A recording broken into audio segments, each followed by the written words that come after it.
Hello and welcome to Daddy Issues, the only podcast on the internet that I've been able to find where two grown-ass men dissect father and son relationships in popular culture and why it's okay to cry about them. My name is David Bryan and I'm doing the intro this week, which means that I now have the pleasure of introducing the fabulous, most groovy Dominic Archer. Hi, Dom. Oh, please, ladies and gentlemen. Please, it's not necessary. All of these applause, these roses that are being thrown at my feet. It's no.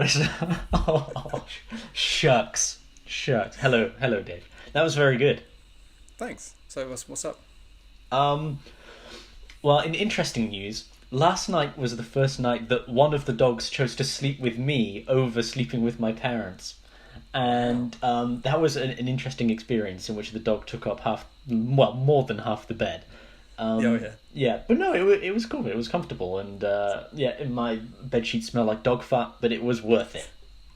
Definitely worth it. I'm glad. See, now you're having a doggy issues moment. Yeah. Hello and welcome to Doggy Issues. Dom is now on board. Yes, It's not just me. Oh, we'll get it off the ground. Cool. Well, so Dom, why am I doing the intro this week? Well, because this is your episode. Really, this is the episode. This is the episode that you have wanted to do since we very first floated the idea of daddy issues. You were like, I want to talk about Real Steel. I want to do it. It's all I want to talk about all day, all night. Real Steel for life. You messaged me, I think, with the number 4. I think I was just talking about how many sequels I wish there was. Yeah. No, yeah, you're absolutely right. I do recall this being part of our, before the idea of a podcast ever came to us, just talking about films that make us cry, and this one, it surprised me. I remember the first time I saw this that I cried at the end. I was like, why? Is this not just ostensibly a film about robots boxing each other? Yeah, and we're here today to talk about why it's not just about robots boxing each other. And I'm excited. Yeah, I think this movie was kind of on the list for another podcast idea I had a couple of years ago, which I wanted to call it something like 6 out of 10.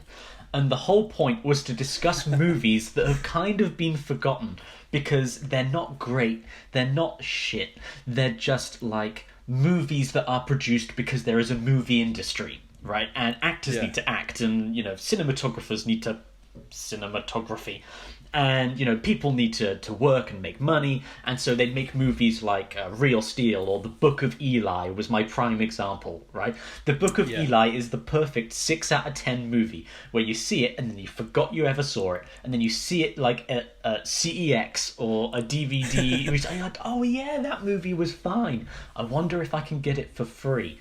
And that's generally how I feel about these kinds of movies. So it's like, it's fine. It's a movie that was made because they make movies, but Real Steel has some heart to it. It does, yeah. I think it has some real heart, and hopefully we can get into why it works on that level. And it doesn't suck, it's a bonus. Yeah. It's a bonus. Yeah. I know the last thing we spoke about that I really wanted to talk about was Man of Steel. Yes. Zack Snyder's Man of Steel, and we talked about Jonathan Kent and Jor-El. Yes. And how, and that without really thinking about it, that film really affected me and made me cry every time Jonathan Kent dies in the tornado. And you managed to very succinctly and effectively break down how it was not worth my tears. And when we were talking about leading up to this recording, you did message me to say, I feel a Jonathan Kent moment coming on. Yeah, and I'm gonna savagely, like Zeus, the robot villain from this movie. Yeah. I am going to come in and in one round destroy your love for this film. Like Tak Mashido says, what Zeus sees, he kills. And I saw Real Steel. Yeah. No, Dom saw my vulnerability and locked on. Yeah. Well, let's get into it, and then let's get into it. Yeah, then we can tear it apart if necessary. Okay, sure. Well, what better place to start, I suppose, than the beginning? Great place to start. And I wanted to bring up something about Charlie. Charlie is our protagonist, played by Hugh Jackman. He looks And good in this movie. He's so great. And watching this film really reminded me of how I think he's a very good actor, but just as a movie star, as a leading man, he's just like, he thinks he's one of the best of his generation. Like, he's just so watchable and can do all kinds of things. And also, he's big. Like, he's the size of him. Everything about his performance in this movie, you can tell that he's peak Wolverine at this point. Yeah. Right? He hasn't started to get old yet, where they need to kind of like put some grey in his hair to show that, in like Days of Future Past, to show he's like an older Wolverine. Yeah. Or, he's not Logan yet. How old is he in this movie? Late 30s, early 40s, I'm about to look that up. Yes. I'm not exactly sure, but I mean, I'm going to guess, I reckon he looks around... He might have breached 40 at this point. Yeah, Probably has. yeah. Yeah, no, I'm going to say he's in his 40s. Yeah. But he is if- in just perfect physical condition. He's in great shape, and actually, Yeah. I'm interested to see where this falls in the X-Men chronology. Just after and whether he would have been... Wolverine Origins, I would guess. Is it? Okay, so he's born in 68, and this came out in 2011, so that'd make him 43. So, 43. So, yeah, he was into his 40s. So 2011, Real Steel. He had just... X-Men First Class came out the same year, which obviously he wasn't really in, apart from that one awesome cameo. Yes. Which... Oh, damn it, I had some... No, let's not go on a tangent about X-Men First Class and that 10-second clip where Hugh Jackman shows up and says, "Go fuck yourself." Okay, fuck it. So, that's... Here we go. This is why I leave the episodes, people. This will be short, I promise. So he... they wanted Hugh Jackman to do that little cameo, and he was up for it. And that was supposed to be like Hugh Jackman shows up, gets his hair and makeup done, spends half an hour, does his line, and off they go. See you later, champs. Have a good shoot. And he goes off Was to that do your whatever James else he's McAvoy doing. impression? More or less, yeah, they're all the same. And the line was supposed to be "fuck off," and they tried it over and over again, and it just didn't sound right. So, and on take number whatever, Hugh decides to change it up and just goes, "Go fuck yourself." And after cut, they're like, "That's it. That's the one. Cut, print, we're done. That's a wrap for Hugh Jackman." Off he goes. So yes, Off he goes. he was kind of in between. Yeah, X-Men Origins Wolverine was 2009. That little cameo in X-Men First Class. Then he does Real Steel, and Les Mis and The Wolverine, the one set in Japan, come out a year or two after. So he doesn't really have any time to Christian Bale and skinny down or get fat. He's probably got to stay in that shape, especially at his age. It's probably harder to build up and down. But so yeah, we get our introduction to Charlie, and our introduction to him, besides like him driving his big old truck and that really nice sort of folky American folky song playing in the background, which by Alexi Murdoch. And it was one of the first things I did when I first saw this film was go and download that song. I was like, oh, I love that song. It's a great opening song. I've actually noticed that opening song as well, listening to it this time. It's lovely, and it really sets that scene of like American, middle America, prairie lands, just flat, and there's like a sunset, and it's just almost like a Western kind of thing, modern Western kind of vibe. Yeah. And then, so he arrives where he's going, and there's something that I thought was weird, actually, where he wakes up the morning after he sort of arrived where he's going, he sleeps in his truck, and there are beer bottles scattered everywhere when he wakes up, when his phone goes off to wake him up. And that's kind of the thing you do when you're introducing a character that makes you think, oh, he must be a bit of a drinker. Yeah. Because it's not just like he's had one, like there are 3 or 4 empty bottles of Bud, and he's got one on him still, unfinished. But that's the only time he drinks in the entire movie. Like, that's not a character moment that continues, and I thought that was strange. Like, why would they pop that in there when they're trying to introduce our protagonist and then never pay it off later on? Yeah, I think I kind of picked up on that as well, because what I thought about that moment was, how is he in such perfect physical shape if he's got just surrounded by empty beer bottles slumped in the back of his truck? Was one of the things that popped out to me in that moment. But I think, it's not necessarily highlighting that he's like a heavy drinker, but more that he's just like an irresponsible slob. Right? Yeah. Like, I don't know what rating this movie has. I'm going to guess in the UK it's probably a 12. I think it's a 12A, yeah. Yeah.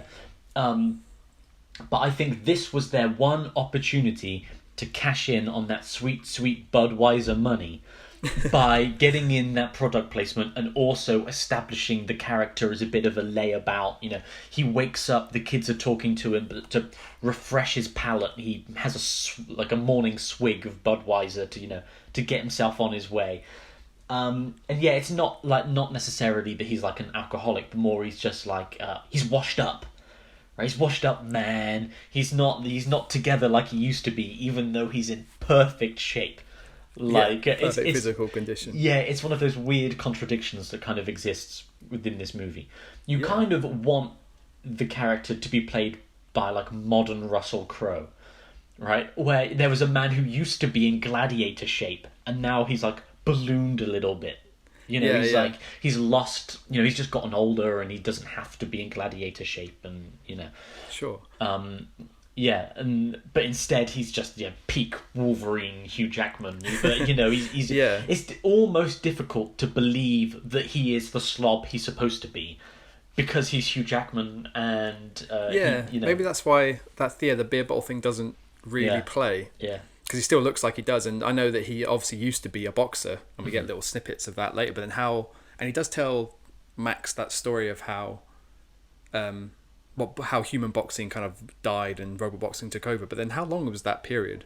Yeah. How long has it been since he was a boxer, and how long has he been sort of, you know, lumping around robots instead? Yeah, so yeah, that is interesting. But then they cram so much character introduction in that few seconds where he sat on the edge of the bed. We've seen the beer bottles, phone rings, someone asking him for money, and and Charlie doesn't even really know which of the people who he owes money to is on the phone, and he drops the call intentionally. So we get that sense that he's irresponsible and owes money to lots of people, and he's not forthcoming with those debts. And then he tries to when he gets his robot out, tries to sort of graft these like 3 little girls out of $5 for a photo with his robot. So yeah, we're not getting a heroic character. No, and then when the girls say they won't pay for the photo, he tries to haggle them down. He haggles them down, yeah. $4.50. Yeah, and it's like he's desperate. He's a desperate. Yeah, he'll take it. Which is weird. Like he's so desperate he'll haggle over $5, but then he rocks up to this event where his robot is going to fight a bull. Yes. Which I had a few ethical issues with. That was something this is something I wanted to bring up as well. Like the rampant and acceptable animal cruelty within this movie, which is a robot punching a cow, and we're supposed to be like, punch that cow. So it was so because actually it's Texas, isn't it, where he is? I said it was like Middle America, but I think it's Texas, at least judging by the Kevin Durant's sort of ringmaster character. We'll come back. I think there are Lone Star flags around. Yeah. Sorry? We'll come back to that character. I've got things to say. Yeah. Got things to say. But so he haggles over $5, and then when he rocks up to do this gig, I think the guy goes $3,000 up front, and he's like, tell you what, and they put up a bet that if his robot wins against the bull, $20,000. Like winner takes all. And this is the first instance we get of Charlie turning down a good payday for a bet where he could potentially win so much more, and his overconfidence and his brashness ends up stinging him in the ass. What is it you wanted to say about our ringmaster? Oh well, he's kind of our principal villain, I guess, in the movie. Is this Texan, as you'd say, kind of ringmaster, showman, who's willing to put money up in terms of a bet, and is just against Hugh Jackman the whole way through the movie. But I think one of the problems this movie has is in terms of its antagonists. And then the characters that it looks favourably on. Because this guy as the antagonist, this Texan cowboy villain who is horrible to Hugh Jackman, actually doesn't really do anything wrong the entire movie, right? And it's the same with the character we'll get onto later on with Max's uncle, who I really want to talk about later on. But Hugh Jackman makes a bet with this Texan guy, and says, 20 grand or nothing, basically, right? Like, if you win, you give me 20 grand. If my robot punches your cow into oblivion, then, you give me 20 grand. And then when Hugh Jackman loses, he just skedaddles out of there on his debt. And the Texans guy's like, Hugh Jackman, I'll get you one of these days. And then when he comes back into the movie later on and acts as like a loan shark, collecting his debt, we're supposed to be like, oh, that guy's a real bastard. But he's not, right? They made a bet. They made a bet, and he's there. Yeah. But the villainous thing is that he enjoys beating up Hugh Jackman. Right? And he says, oh, I punched you before, Hugh Jackman, and I'll punch you again. Like that. Yeah, because they have history. Like they were both boxers before, and they fought each other in the past. Yeah. Yeah, and it's like, okay, so the reason we're supposed to hate this guy is because Hugh Jackman stole $20,000 from him, and then he came back and was like, I want my money, bitch. It's like, Really, I didn't get that from it. See, though. and this continues for me later on towards this character's arc to the end of the film, right? Because at the end of the film, without wanting to jump, this is just the character arc of the Texan guy. Yeah. So at the end of the film, we get the climactic battle that we'll obviously get into later on. But the Texan guy comes forward to Anthony Mackie's character, right? So the Texan guy is a rural showman who does money on bets, and he's the bad guy. But Anthony Mackie's character, who is the urban showmaster, is a good guy, even though because he likes Hugh Jackman, right? He won't lend money to Hugh Jackman, and Hugh Jackman loses because of Anthony Mackie. But because Anthony Mackie's nice to Hugh Jackman, he's the good guy. Right? Whereas the rural guy who doesn't like Hugh Jackman is the bad guy solely because he doesn't like Hugh Jackman. Right? The only difference between Anthony Mackie and the Texan guy is that one of them likes Hugh Jackman and the other one doesn't. And depending upon how they feel about Hugh Jackman, they're either the hero or the villain. Right? And at the end of the movie, the villain, the Texan guy, makes a bet with Anthony Mackie and says, if Hugh Jackman loses, you've got to give me $100,000. They do like $100,000 bet, right? He's so confident that Hugh Jackman's going to lose, but it's not so obvious. He makes it through the first round, doesn't he? And then the rural guy gets his comeuppance when Anthony Mackie and his group heavies. Yes, his heavies. Yeah, his group they appear to take him away and beat the crap out of him for not having $100,000. And so actually, Anthony Mackie, the good guy, is exactly the same morality as the rural Texan guy who's about to go and get the crap beaten out of him. But we're supposed to feel like, yeah, that Texas guy's getting what he deserves. And I'll tell you what that is, David. I'll tell you what that is. That is Hollywood urban bias that says that the cowboy guy in Texas is like the bad guy who's all up for animal cruelty and beating the shit out of a cow, but Anthony Mackie with this underground or 8 Mile-esque robot fighting, he's the good guy in this because he's friendly to Hugh Jackman, even though they're both exactly the same character. And that really stood out to me as being why are we supposed to like one of these characters and dislike the other one? Even though they're in the same business, they have the same morality of beating people up if they don't have the money. Why are we supposed to like them? And it's because, one of them's Anthony Mackie, and he's likable, and he's a great actor, and and the other guy is the smarmy Texas cowboy, right? And that's their defining characteristics in this movie. One of them's Anthony Mackie, and we love Anthony Mackie because he's great in everything. Yeah, when is he ever not a lovable character, or at least on the right side of morality? And he always is. And the other guy is like a farmer, basically.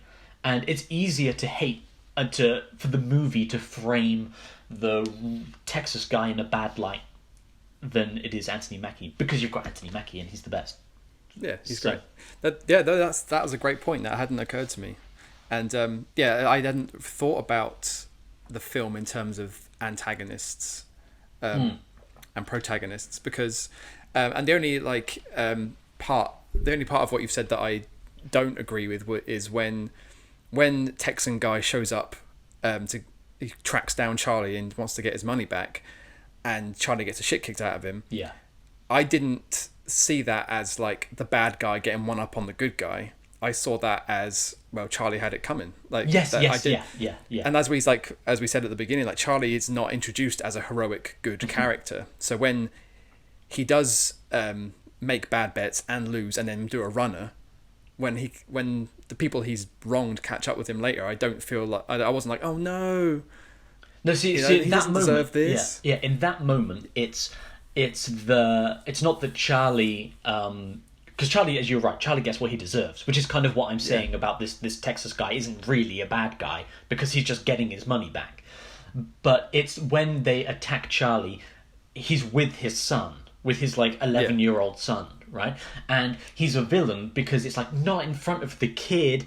You wouldn't do this in front of the kid. And then they take the kid's money, even though they're like, oh, that's not my money, it's his. It's your money, Hugh Jackman. It's pocket money. Like, that's not, But, maybe that's like there's a complication here. Maybe this is a grey area where. Mm-hmm.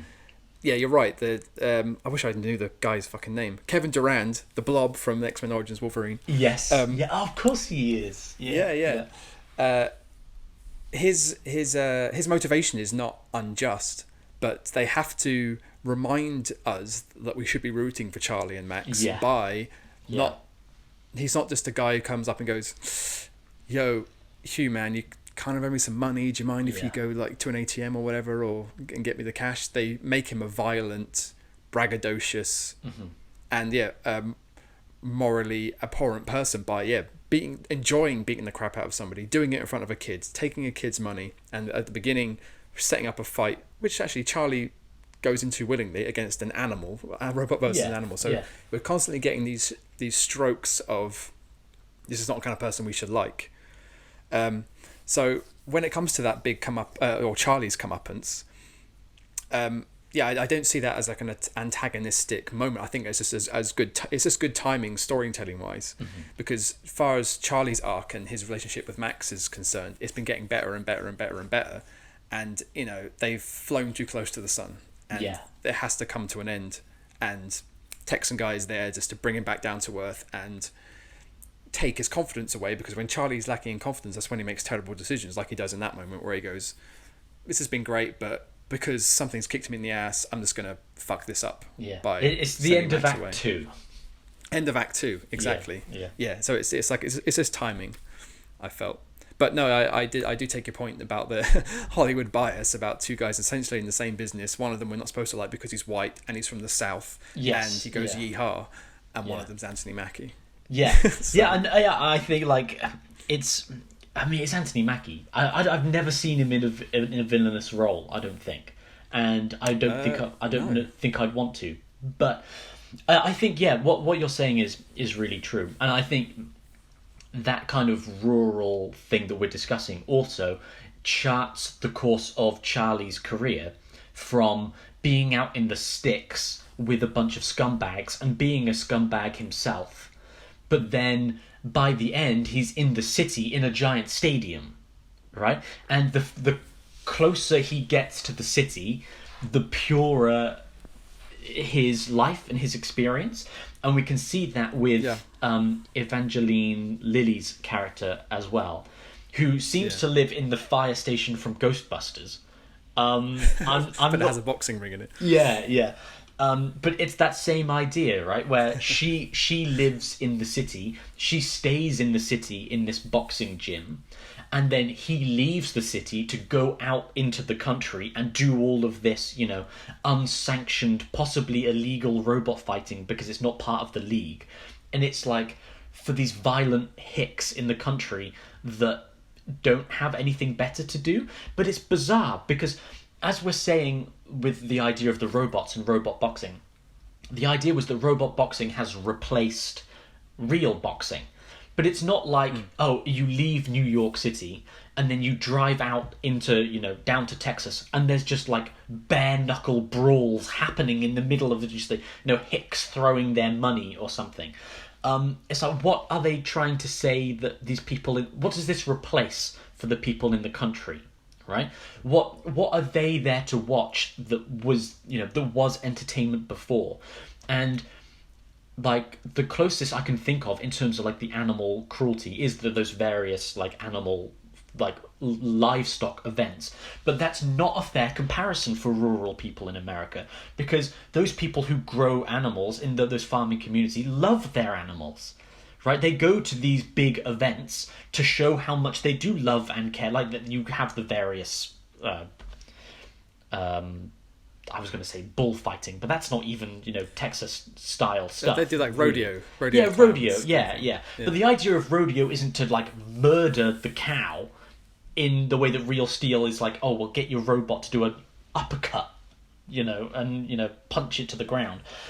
But it's like the closest thing I can think of is it's replacing dogfighting, right? Like this kind of like violent, but I don't know. It just sits with me a bit uncomfortably in terms of what it's saying about these people that that are thirsting for violence out there in the country, the countryside. But it doesn't only in the country though, is it? Because after Charlie gets Noisy Boy, they go to Crash Palace, which is an underground, which is Anthony Mackie's robot boxing place, which is very, very. What's the opposite of rural? It's very city, very metropolitan. It is in the underground, and it's we go from supposed to be the streets place. Yeah, it feels right? like a you're big in warehouse or something. Yeah, it feels like you're in Oakland or somewhere like that, as opposed to before. So I don't think it's like a rural America versus city America. I think it's more just like a lower class thing. Mm-hmm. So it's all kind of poor people use this as their entertainment, and then the higher you go up, you go through this glass ceiling of the robot league, and all of a sudden it's huge arenas, stadiums, rich people sat in the chairs and executive boxes and stuff. I think we should get on. If you have anything more to go, no, I think we should get on to the father and son relationship. We probably should. Yeah, this is what this is all about. Hi, welcome to Daddy Issues. It's been about, I don't know, half an hour, and we haven't really got into this much. Oh yeah, there's a son. There's a son in this. There is a son. In this one. So let's talk. Yeah, so let's talk about Max. Max is Charlie's 11-year-old son, who, as far as we can tell, he's never met before. Charlie was with Max's mum, and then before or after Max was born, Charlie legged it. Just kind of like, as seems to be appropriate for his character. Things get tough and he cheeses it. He's gone. And yeah, it's right after he loses that bet in Texas. So a couple of stooges come up to him, and Charlie's first reaction is pow, smacks him right in the chops. And it turns out they're not there to collect money from him. They're here to say this woman, I can't remember her name. That sounds terrible. But then, not interestingly, but I think the reason I can't remember the name of Max's mum, Charlie's ex, is that they barely mention her. No. She's mentioned twice. She's mentioned when she's dead. And right near the end. Yeah. So Max's mum has died. Charlie needs to there's a custody issue now. And Max's aunt, his mum's sister, wants to adopt Max for herself, for her and her husband, who are quite wealthy. But then when Charlie finds this out, he has no interest in taking Max on himself. He drives up to the courthouse and just bursts in to go, where do I sign? I just want to sign him off, and then I'm out. He just has no interest whatsoever, and it's not until he gets a sense of who Deborah, Max's aunt, and her husband is, who I know you want to talk about, that he sees a mark. He gets a glance at I can't remember the guy's name there, but Deborah's husband's. Yes. What a tongue twister. Deborah's husband's Marvin? watch. Marvin. Let's call him Marvin. Yeah. And Charlie's like, they have money. How can I spin this to my advantage? Yeah. This is a chance for him to pay off his debts. And more importantly, to buy the new robot, because his old robot just got gutted by a bull. And he needs to buy a new ambush. one. Yeah. So this is Hugh Jackman's chance to pick up another to pick up the new robot that he needs, and solve a couple of problems all at the same time. So yeah, he approaches Marvin, the rich uncle of Max, who's his son, and says, "I'll sign him over to you because I know that your wife desperately wants this custody, and I'll sign him over for $100,000, basically. Like he says, you want to go on your holiday to Tuscany or something like that. So you give me $50,000. You go on holiday and just bone for the summer. Then when you come back, you give me another $50,000. I'll give you the kid, and I'll take care of him for like 6 weeks, something like that."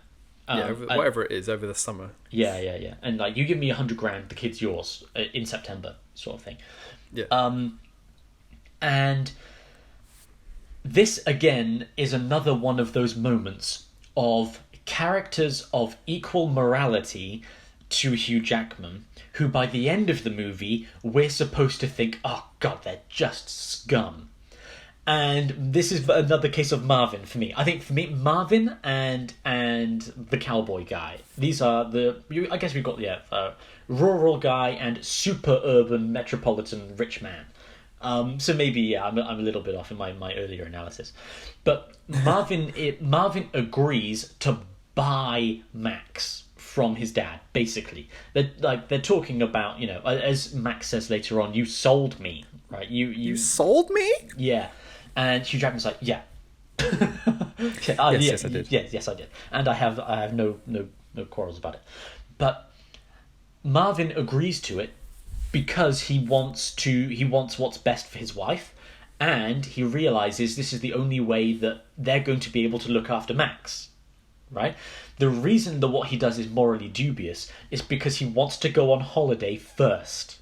Right? The thing that makes him like a dodgy guy isn't that he's willing to pay for Max, because the scumbag is Hugh Jackman, who's willing to sell his son, right? Marvin knows this is the only way to get through a lengthy court battle.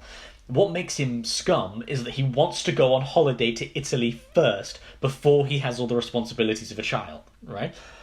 Yeah. Then later on in the movie, they come back from holiday, and Marvin's like, "Here's your other $50,000, Hugh Jackman." Hugh Jackman's like, "I don't want your money." And we look at Marvin like, "Oh, you scumbag, Marvin. You were going to give him money for his son, weren't you?" As if Marvin is now somehow the bad guy in this relationship. And it's like the way that Hugh Jackman talks to Marvin is like, "I can't believe you were going to pay me for my son." So you're the one who made him do it, Hugh Jackman. You don't get to be morally superior in this moment. It's just a weird scene. And I know it's part of his character arc that by the end, he's bonded with his son. They've got a relationship. He's not in it for the money like he was at the beginning. But in the same way that they do with the cowboy, both the cowboy and Marvin are supposed to have become morally worse people because Hugh Jackman has become a better person. We're supposed to think that they are worse because he is now better. And it's like a weird line graph where they're all morally equivalent at the beginning, but because Hugh Jackman becomes better, they become worse. And I think that's kind of a strange... Do you think so? Yeah. Because I could definitely see... I like the visual image of a line graph, but the thing with like background characters or supporting characters is they're not often given an arc. They're often, their morality and their journeys just stays the same. They plateau throughout the movie. So Marvin... It doesn't... For me, Marvin and Ricky, by the way, Texan guy's name is Ricky. I just looked it up. Marvin and Ricky don't change. They don't learn anything, and they are who they are, I think, on a level the whole way. So the only thing that changes is, like you say, is Charlie's arc. So that line of morality, if you imagine it ascending, Charlie just starts to become more and more moral, where these people who are already... I'd say Marvin is kind of a middling morality, and Ricky is lower. Yeah. At least that's what we're supposed to believe. But they're steady. They don't change. As far as Marvin is concerned, it's been an hour of a movie and he left and now he's back and nothing. There's no time has gone by. He's just there to do his part of the storyline and flop over the money. Like, he doesn't know there's been this great character growth between Charlie and Max. But you're right. I don't know. Yeah, I think you're right. I think Those supporting characters don't change. They do remain stable. But the way the audience is supposed to view them, I think, changes. I think as an audience, we're supposed to think that they are worse than they were initially set out to be. Because I think we're supposed to like Marvin less the second time he gives the money over. Right. Well, as an audience, we're supposed to think, don't you know that they're father and son now? Like, Marvin, what are you doing? You can't try and buy him now. But of course, as you're saying, Marvin is the same character. But as an audience, we're supposed to be like, I can't believe this sleazeball would try and give it. But we did it earlier in the movie, and we were fine with it, right? Yeah. When he gives the money at the beginning. I think I'm going to have to respectfully disagree with you. Right, we're going to the judges. I feel like in both these key moments where Ricky comes back to beat the shit out of Charlie and Charlie turns down Marvin's money. Yeah. I think at least I can only speak for me personally. In both of those instances, I look at Charlie unfavorably. Yes. So I don't see when Ricky beats the shit out of Charlie, I don't think, oh, Ricky's a right piece of shit. I think this is karma, Charlie. Like these forces exist in life to teach you a lesson and to help you learn and grow. And then because it's Charlie who calls Deborah and Marvin early and says, I'm sick of this kid. Come back from your holiday and take him. Yeah, take him. So he doesn't have any moral high ground. So when he turns Marvin's money down, I don't think, oh, Marvin, you showed up with the money? How dare you? I look at Charlie and go, you have no fucking idea what you're doing. This is clearly a mistake. Mm-hmm. Your ego is bruised and you're doing something dumb, which seems to be a feature of your character. So yeah, each time something bad happens to Charlie, I blame Charlie. I don't blame anybody else. Yeah, I think that's probably fair. It's definitely supposed to be his journey, I guess, which. Yeah, we get straight away when he first meets Max as well. When Max is, we don't get this reveal later on. Your uncle paid me to take you, right? It's like it's straight off the bat. Yeah, we just see him pull the wad of cash out of his pocket, doesn't he? And Max puts it together immediately. He was like, "You sold me." That's smart kid. Yeah. So that's kind of an interesting choice because normally that would be your end of Act 2 moment, right? Where maybe the farmer Ricky, if you were rewriting it to be more of a traditional structure, Ricky confronts Charlie earlier in the movie, and Charlie says, "I'm just looking after this kid for the summer, and in September they're going to give me $100,000, and when that money comes in, I'll pay off the debt." And then when Ricky comes back in the movie later on and he's beating him up, and it's like, is this the kid you were paid to look after over the summer? And then you would have had that moment where Max says, "Oh, I'm going back. Right, I'm going with my auntie. I'm giving up on you." But they don't do that. They don't set up that plot twist moment. They just straight off the bat, "That's I want that money." Right? That's a great observation, actually. Yeah, because that does put the onus and the responsibility straight on Charlie for everything that happens. It has to be him that causes that moment where he loses gives Max up. Yeah. Whereas if it was, I think that was a great observation, and I'm glad we're talking about this moment because it's I feel like you were about to say something, but that's okay. Just when Charlie and Max meet. It's very obvious, but the way that they stand so far apart, this is the first meeting and they have quite a formal introduction. He just goes, "I'm Charlie," as if Max wouldn't know who he's being dropped off with. Yeah. But they're stood, I don't know how far, 20 feet apart. Mm-hmm. And it's a very obvious kind of parallel from their physical distance to their personal distance and their emotional distance. What was that? Right? Sorry, I had a burp and I had to lean away from the mic like Taizon Day. Daddy gas. If anyone gets the Taizon Day reference, I'll 10 points to them. So yes. Max gets dropped off with Charlie for the summer.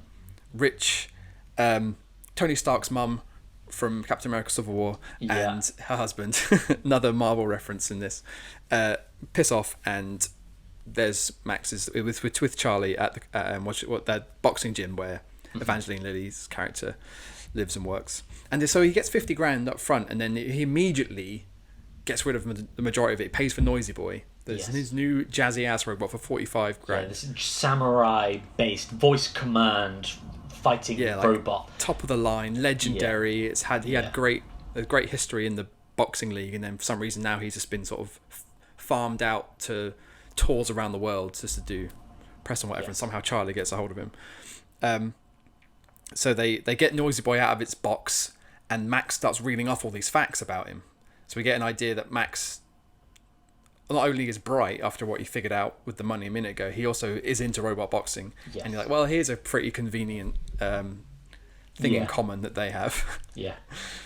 Yeah, it's like he's really into like the league boxing, right? It's like the official, the big stuff, not like the dirty out in the sticks, like at some country fair or like in Anthony Mackie's warehouse or anything like that. He's like, oh, I love like the main event style thing, with the big lights and the stadiums and this kind of thing. So when he does see Noisy Boy, it's not just like, oh, he's seeing Ambush or whatever the other one, like this tattered, broken, old piece of crap. It's like, oh my god, this is one that I know. This is a real, this is a real thing.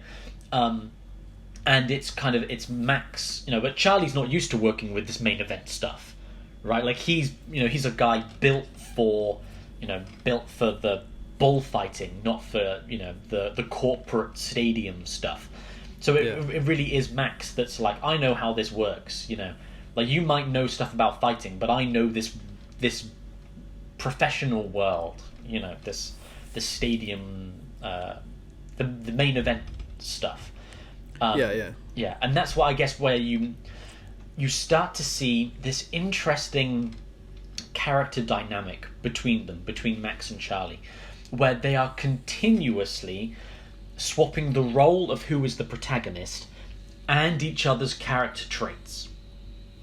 And that's something we kind of see throughout the movie, is that they will each chastise each other for the same character traits that the other person is known for. And I don't know if this is because they're father and son, and they see things in each other that remind them of themselves, and or if it's just a weird movie thing. I'm not sure. But we see this, once Hugh Jackman gets Noisy Boy, the Japanese voice command fighting robot, the first thing he does is says, I'm going to fight. Right? He doesn't take the time to learn the robot or to learn its moves, or, like Max is the one who realizes that the reason Charlie can't use it is because Noisy Boy is a Japanese robot and the voice commands are in Japanese and Charlie isn't speaking Japanese. So Max is like, oh, I know how to speak Japanese because I play video games. Listen, Hollywood. That's not how video games work, okay? They're just fine. We're just throwing it out there. Well, he does say that Japanese bootlegs are always better. So like what does that even mean? The inference there is that he plays video games in Japanese as opposed to getting the ones translated into English. For some reason they play better. I don't know. I don't know. I don't. Why? But fine. We establish Max's character. It's fine. Yeah, it's not as good as the beer bottles because it's the opposite. The show don't tell moment is when he speaks Japanese and the robot moves. Right. The minute they try and explain why he knows Japanese, you've lost it. You've lost the strength of that character moment. Like it should have been like, how do you know what to tell him? And he's like, well, how do you think I know Noisy Boy? Right? Like then he's into this international robot boxing stuff, not the local hick stuff. Like he watches the stuff in Japan and Somalia and like anywhere that there's robot boxing. That famous Somalian robot boxing league. But you don't know that it doesn't exist. I don't, that's true. It might well do. But yeah, so then the first thing that Charlie does, that Hugh Jackman does, is go, right, I'm going to the underground Anthony Mackie's warehouse and we're going to fight, the biggest thing that we can fight.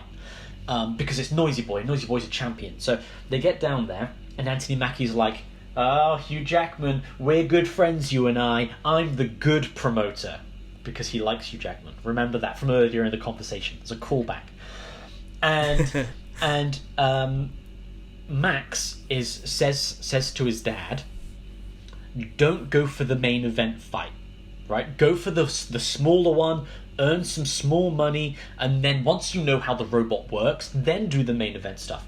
But Charlie has that same flaw that you mentioned earlier on, where he has to gamble. He has to go 50 grand or nothing is the bet, I think. Yeah. Right? And he has to go for the big fight, and he does, and it doesn't go well. So yeah, exactly the same thing happens in that Texas farm. Is that it starts kind of well, and then Charlie gets a fucking boner for himself and starts like enjoying it too much, getting overconfident, and then when the fight really starts to get some momentum and the intricacies of it start to happen, it becomes very obvious that he doesn't know what he's doing, doesn't know anything about the robot, like you says, and yeah, again, loses. And loses his motive. Loses in spectacular fashion. Yeah, the Noisy Boy's head is just smashed into the rafters, like, wedged literally into the ceiling. Yeah. Which he gets $400 for it, so not that's bad. not a complete loss. Yeah, not bad. But it's a matter of hours, though, isn't it? It's like he spends 45 grand on a robot, and 5-6 hours later, he's got the carcass of a smashed up machine and $400 in his pocket. Yes. That's yeah, and that's something in like this idea of the robots getting their heads smashed off is something we'll come back to, I think, later on. But we then see the next big character moment where, having lost everything, Charlie resorts to being a scumbag and breaks into a what is it, like a... It's just like a scrapyard. But before we get onto that, do you mind if we just go back quickly to Crash Palace? Yeah. Because there is and I'm glad you brought it up already about how Charlie and Max call each other out on their behaviour and their personality traits, which they also share, or they come out in themselves later on. Yes. So there's the moment after the Crash Palace fight with that robot who looks... there's so many Rocky nods in this film. Yeah. I'm sure you're more of a Rocky aficionado than I am, but they're everywhere. And like the robot that he fights, Noisy Boy fights, has got that sort of Clubber Lang mohawk. Yeah. And the whole plot is Rocky with robots. But I've called this sequence Max fathers Charlie, and it happens a few times in the movie. This is the first instance of Max speaking to Charlie as if Max is the father, and Charlie is the child or like a teenage boy who needs to learn some lessons. Yeah. So Max says, "Do you even think about the stuff you do before you do it?" Like he's quite wise, and he's already got Charlie's number. He knows exactly what kind of his problem is. Like you say, his impulsiveness, and just like Charlie did when he thinks that Noisy Boy doesn't work when he first tries him out because he's trying all these voice commands that don't work, and like you said, Max figures out it's in Japanese, and immediately he's like it's broken, it's shit. I've been ripped off. It takes no time. I've been duped. Yeah, it takes no time to try and figure out what the problem might be. He just assumes, woe is me. Of course this happens to me. It's broken, and the same thing. That Noisy Boy gets smashed to pieces, and he's just like He takes no time to think about the cause of his problems. Like he shrugs off all of his fuck ups as if there's nothing he could have done about it. Yeah. He never is never self-reflective. Doesn't take responsibility. Never takes responsibility. He just goes, all right, well that was shit, and he just moves on to the next thing. And so he's treating this Noisy Boy as if it's junk now. Like there's nothing that he can do. There's no way of learning from that lesson so he doesn't repeat it again. He's just like, it's junk. And then Max says, anything you don't need, you just throw away. And it's just like, oh, ouch. That's a cutting daddy issues moment. It is. It is cutting. A son to a dad. Yeah, and I think that this film might be something that sets apart from a lot of the things we talk about, is that all the lessons need to be learned by the father, not by the son. And the son is not the protagonist, like there are in most other things, like with the Lion King and with Superman and everything. They're the younger of the two males is the one who needs to go on a journey. But this is one where it's Charlie. But yes, from that point we do go to the scrapyard where Charlie has no interest in teaching Max any good moral lessons, like don't break and enter and don't steal shit just because you need it. But yeah, what did you want to say about it? Well, yeah, this is where we get the introduction to to Atom, which is Max's new robot, which Charlie shrugs off. Even he's like, that's a rubbish robot, even though he doesn't have a robot anymore. Right? Yeah, like all he has is a pile of scraps, but he's like, I don't want this fully completed, almost ready to go robot. I want this box of scraps, which is kind of a bizarre thing. But this is also in the scrapyard where we get the first improvement in their relationship, which then is immediately undercut.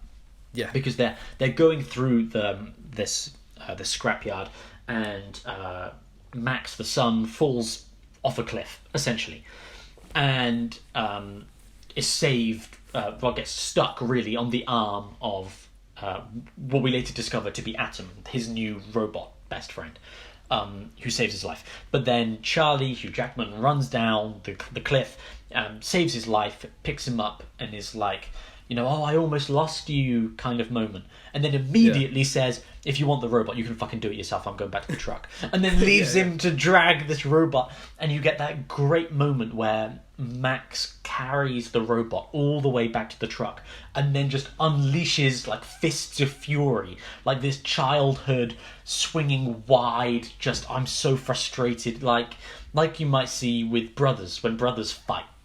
This kind of like impulsive, like, I can't believe you do this to me.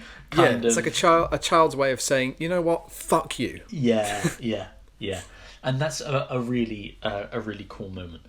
But yeah, then it's when we get to meet Atom for the first time, and Atom is the real steel robot, really, and it takes a surprisingly long time to get to him as well, considering he's the robot on the movie posters. It's like 30 minutes before we see him or something. Do you say, if this film has 3-act structure, do you reckon is this end of Act 1 or are we already in Act 2 at this point? It's difficult to say. It's got to be Act 2 because the end of Act 1 is when Max and Hugh Jackman are together, I think.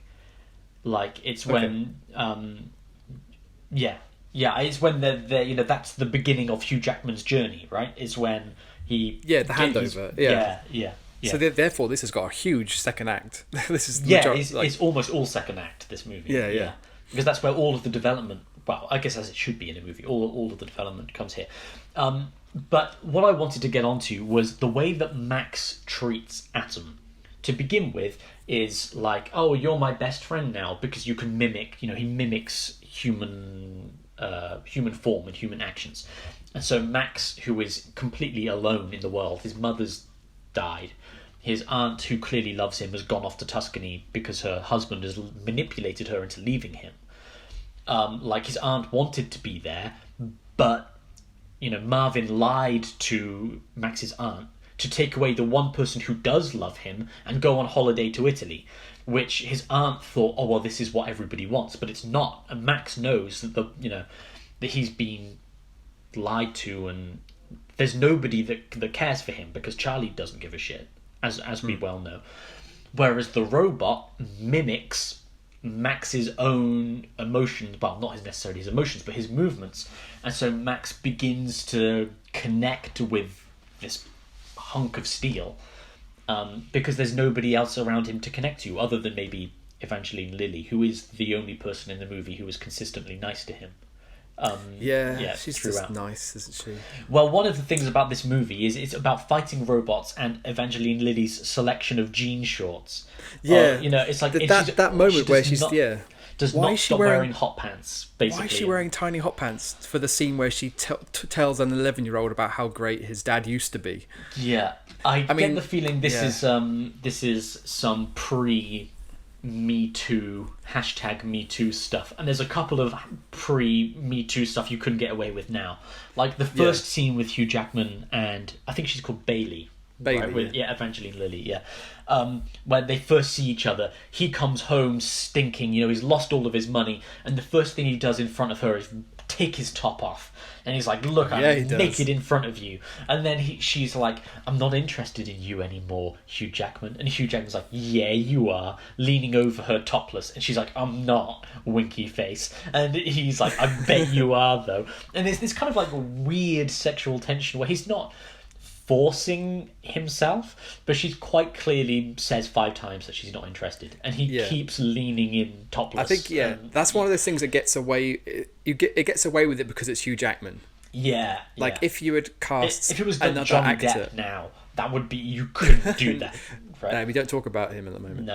No, or anymore. But if you say you'd cast like Mark Wahlberg or some actor who can show a bit of can stray into that dark place, then it would seem really seedy and weird. But because it's Hugh Jackman, and even though he's played a lot of serious, fierce characters, he still comes across as being just nice, and you wouldn't believe he'd do anything bad. It's the Anthony Mackie situation. It's the Anthony Mackie situation again, right? Exactly. Like, you love Anthony Sometimes Mackie's casting character. is so important. Yeah. Even though Anthony Mackie's character is still not a great guy, because it's Anthony Mackie, you love him, and I think that's a good piece of casting. But going back to Max and Atom the robot, what we see here, and one of the bits where we really see their characters going back and forth, is Max gets Atom, cleans him, wipes him down, realises that he can mimic, and they go running together and stuff like that.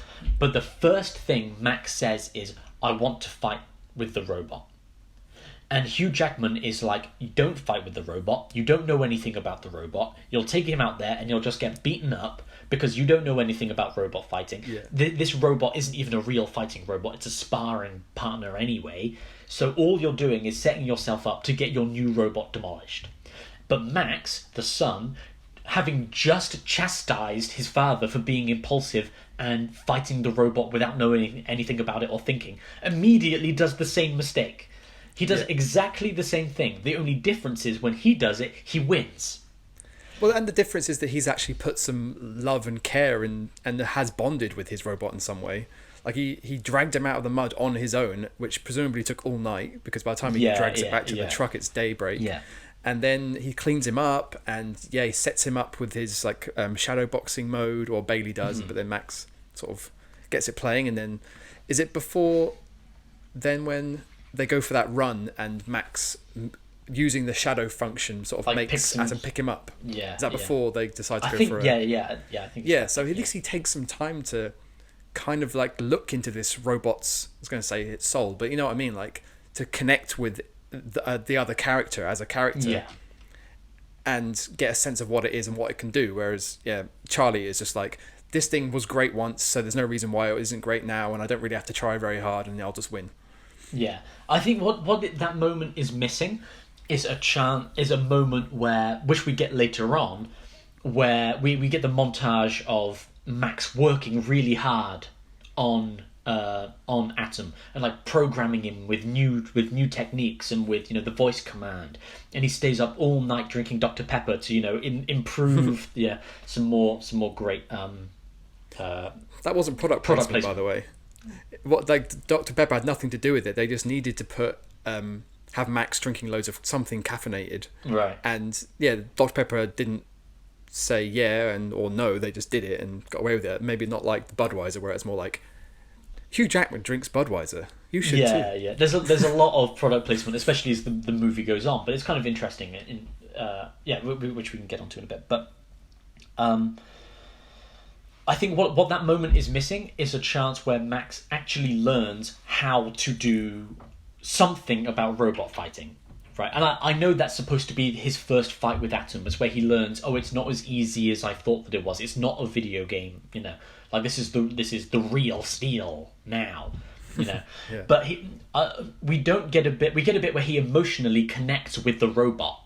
But we don't get a bit where he actually learns how to fight with the robot, so that then when he goes to do his first fight, he actually knows the techniques. Like, I didn't get the feeling that Max knew how to do this fight before he was willing to just throw his robot into the ring, And, he seemed very sure of himself, though. Yeah, and then when we get to that first fight with like the punk guy with the mohawk and the Clash shirt, Kingpin. and there's like anarchy symbols everywhere. It's like, okay, the guy who plays Kingpin is the screenwriter.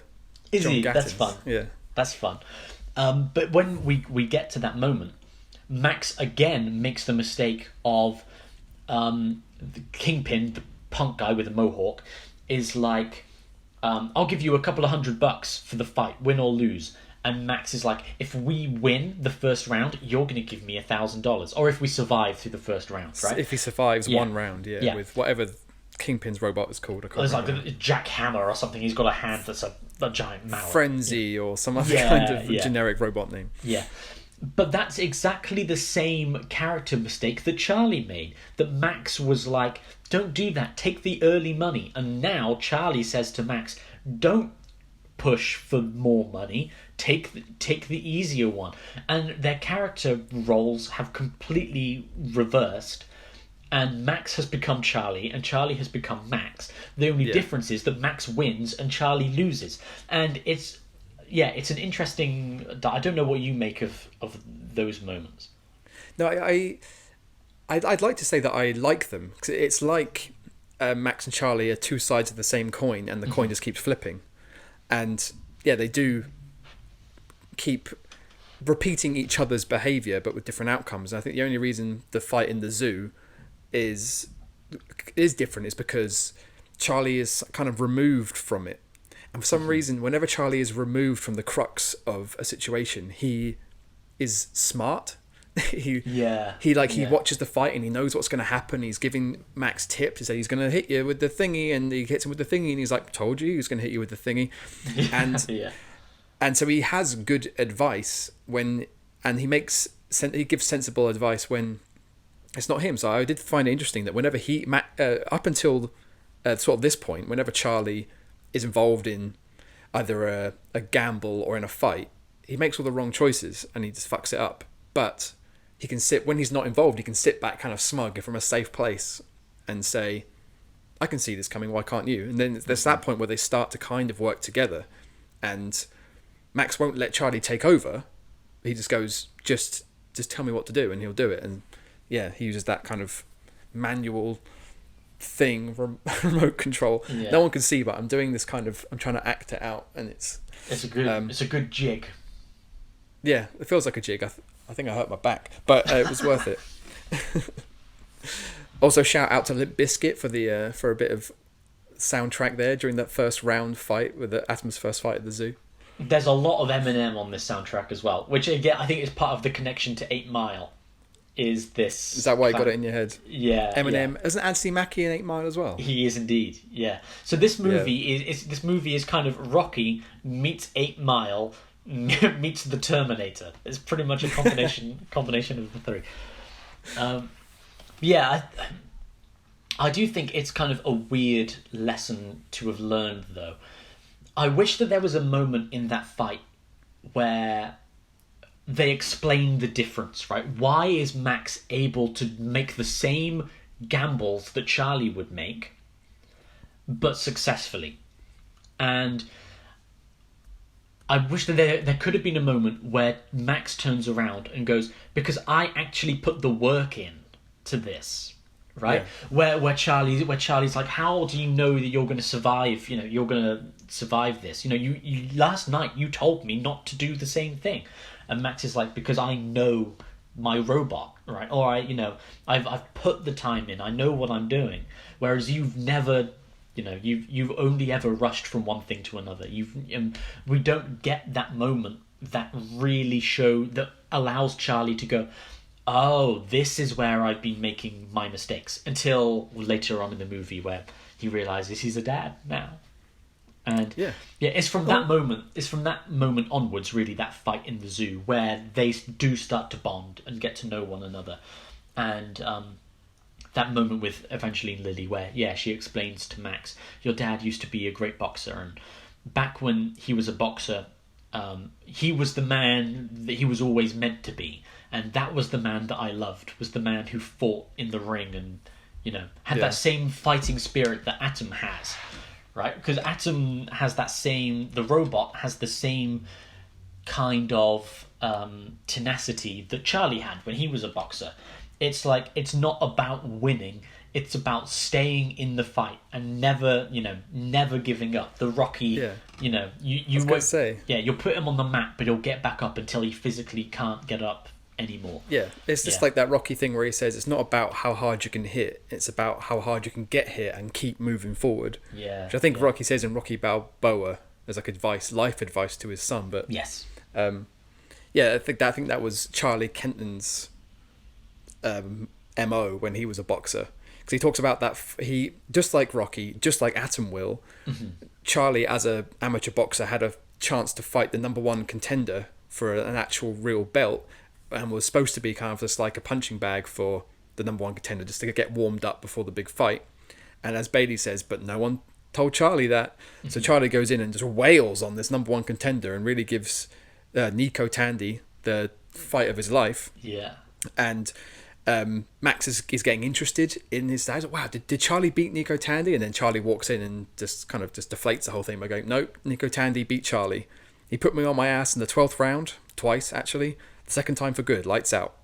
And then Bailey keeps trying to like big him up, be like, yeah, but you know, it was you were great. You really gave him a chance. And he's like, well, I still lost. And you know, my whole career was not a thing. 24-19, that's not a great record. But then Bailey goes, but every one of them was a knockout. So he either knocked the guy out, or he just kept going and going and going until he got knocked out. So yeah, there is. I was going to bring it up later, but I feel that there are analogues between Atom and Charlie, and by the end, perhaps they kind of become one and the same. Yeah, well, they literally become one and the same. Yeah. Yeah, in that end fight. Yeah, and that's again that thing that Max is looking for in the shadow figure of Atom. Is Max is looking for someone to give him the love that he's lost with his mother dying, right? And that's why he connects so hard to the robot, is because the robot seems to mimic his own affection, even though the robot's not doing anything because it's a robot. Like, Max is waiting for somebody to love him, really. And that's what we get to see growing in that second act. After that fight in the zoo is Charlie and Max, you know, starting to love one another and become father and son. I think it's after the zoo fight, I think, where then Max like stays up all night working on Atom, and then they listen to music and he starts dancing, and obviously Atom in his shadow mode is copying him, so they're sort of dancing around. So it's Max not only has someone who seems, like you say, to mirror his affections by, like, you know, if he goes to hug Atom goes to hug him back because he's just mirroring him, not because he actually wants to, but then also he's got someone to spend some time with. Charlie doesn't seem to spend any time with him outside of, you know, fights. And then, you know, he has a dance, but then I think this must be quite near the middle of the movie where Charlie sees Max dancing and kind of is intrigued and impressed by it, and he's like, that's so great, we should do that in the ring, and people will love it, like, and you know, if you love it, you should do it. And that's when a trade-off occurs, isn't it, where Max is like, I will dance with Atom if you train Atom in boxing. And Charlie's initially reluctant. It's like, I don't box, that's not me anymore, you know, whatever. But they make the deal. And then there's that, I think it's a quite cool scene where Charlie gets up early in the morning and he's got like a hoodie puts his on. hood up. Yeah, like Rocky. And then he like gets Atom out in his shadow mode and they start doing some boxing moves and sort of programming it. And Charlie's talking to Atom almost like he's talking to himself. Very much so. He's like, I think he's saying like, there we go, attaboy. It's like, oh, okay, that looks good. Yeah, nice, you can do this. And then he good technique, kind of good technique. And then he kind of swings one punch and his shoulder kind of a bit sore. He's like, oh, we're getting old, hey buddy, or something like that. And it because Atom is just mirroring him, it is as if he's doing it in front of a mirror and kind of talking to himself and starting to find a bit of who he is again. And you can tell he enjoys it. You can tell he enjoys boxing nothing, but you know, it's a bit of expression. You know, he can express himself in a way he probably hasn't done for a long time. I think it's through those moments, those shadow moments, where Charlie and Max are able to see each other in a way that they're not able to like actually connect with one another, because when they're together they have their defenses up constantly. Like if Max knew that Charlie was watching, he would never have done that shadow dance when the music came on. And Charlie woke up early in the morning to box so that Max wouldn't see him box, right? Where there's nobody else to see him do it. But within, you know, through their experiences with the mirroring and their opening up to themselves through Atom, they kind of begin to see each other and understand each other in a way that they couldn't have done if Atom wasn't there. If there was no Atom, then they would never have been able to, even if they kept Noisy Boy. Say the movie had been Noisy Boy the whole way through, they would never have been able to connect in the same way, because it would have just been, oh, you know, we're winning fights and we're just telling him what to do, and he's programmed with Japanese combinations and stuff. But it's really because Atom is nothing, and they build Atom up through themselves. Atom is a combination of the two of them. He's like the synthesis of both their personalities. Yeah. And, yeah, because he's just a blank canvas. All of the other robots are these like ridiculously designed, like Shogun, like Noisy Boy, or like Zeus is this huge dominating monster. Whereas Atom is, you know, literally just a blank slate. The only thing it has is 2 LED lights for eyes, pretty much. You know, and that's it. Then it's just them. You know, it's the Kentons themselves. Yeah. Yeah, no, I love that. That's so great. Like, I love how you frame that, and how just particularly about how Max and Charlie open up, but through Atom. I hadn't clocked that, because it's not just through his awesome. success. Like, it is through winning that they become more confident with themselves. And Max especially is like, he's confident really in himself the whole way through the movie, but like Charlie begins to open as he becomes more successful. But and then when he gets beaten up by Ricky the cowboy guy, he loses all of that confidence and goes, "This was a bad idea. I'm sending it." Like, but when he's flying high, you know, he's more open to his son. But it's because they start from nothing, and they build up to the greatest, that main event kind of situation. So I guess really we can jump straight onto the league once they get into the league boxing, unless there's anything else you've because got. You're absolutely right, because it's from the Charlie starting to train Atom is where we get our Act 2 montage, another Rocky nod, where it's just Charlie and Max getting success with Atom. They're winning these backwater fights. They're earning money. They're even getting hype on the radio. Like, have you heard about this robot out in the sticks? Some Gen 2 sparring bot is destroying all who come up against him, and Max and Charlie bond over that. They're in the truck and they hit it on themselves on the radio, and like, oh, damn! And we get Bailey back in the gym listening to it, and she's like, so proud for their success and proud of them on the road. Yeah, everyone's happy, everyone's doing well, and that's when they get invited for a league fight. After one of their little small town fights, someone comes up and goes, "Hey, why don't you come to?" I think they're in Atlanta or somewhere, and fight in a real thing. Which again, that 2-headed robot called Twin Cities. No, this is Detroit. So they're in Detroit. Is it Detroit? Yeah, it's Detroit. I think the final fight is in Atlanta, I think. But yeah, the Twin Cities fight. The Twin Cities fight is in Detroit because it's in Detroit. Yeah. Okay. Before we get on to, if you want, is this where you want to crack on from, or you think you want to jump straight to the end? No. If you've got something to say, let's do it.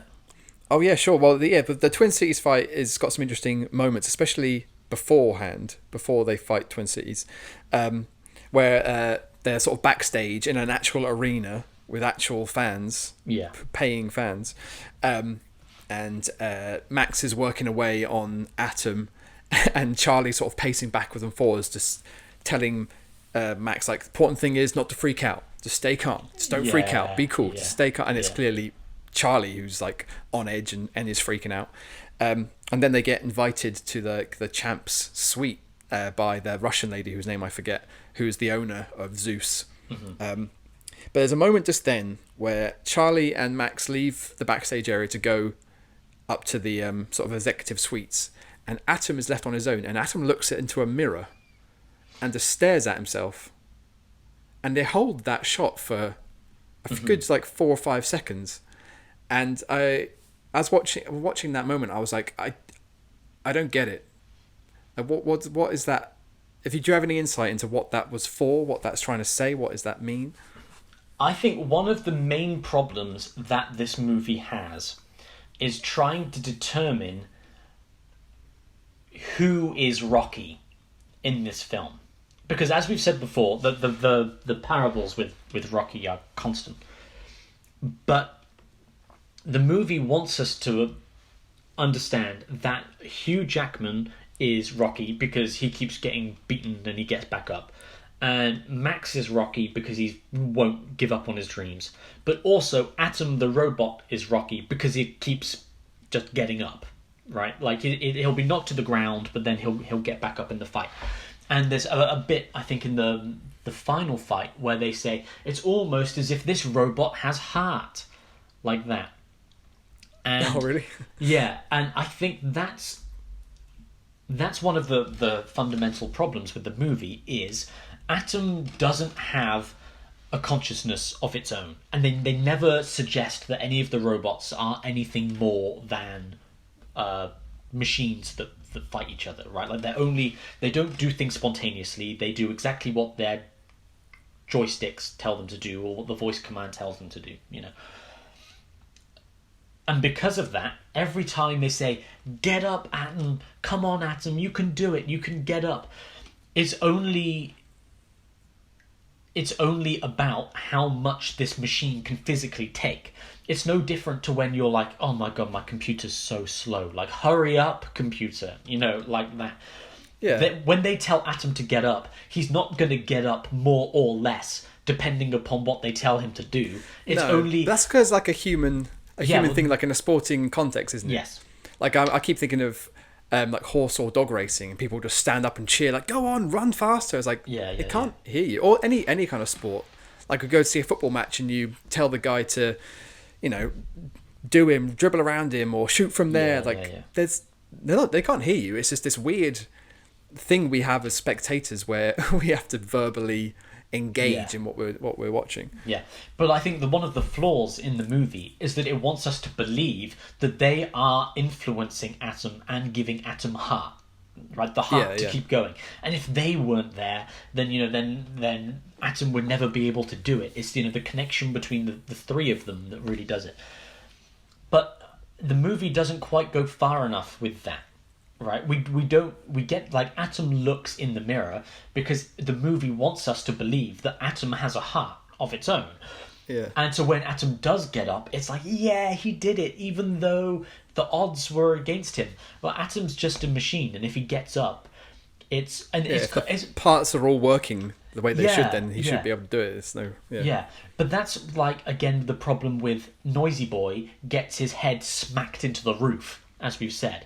When Atom goes into this final fight against the unbeatable, undefeatable robot, like, Atom doesn't survive it because he's got heart. He survives it because, for some reason, this piece of shit sparring bot is indestructible. And I don't know why that is, and I think that's part of the problem with the other antagonists that we've mentioned but haven't gone on to.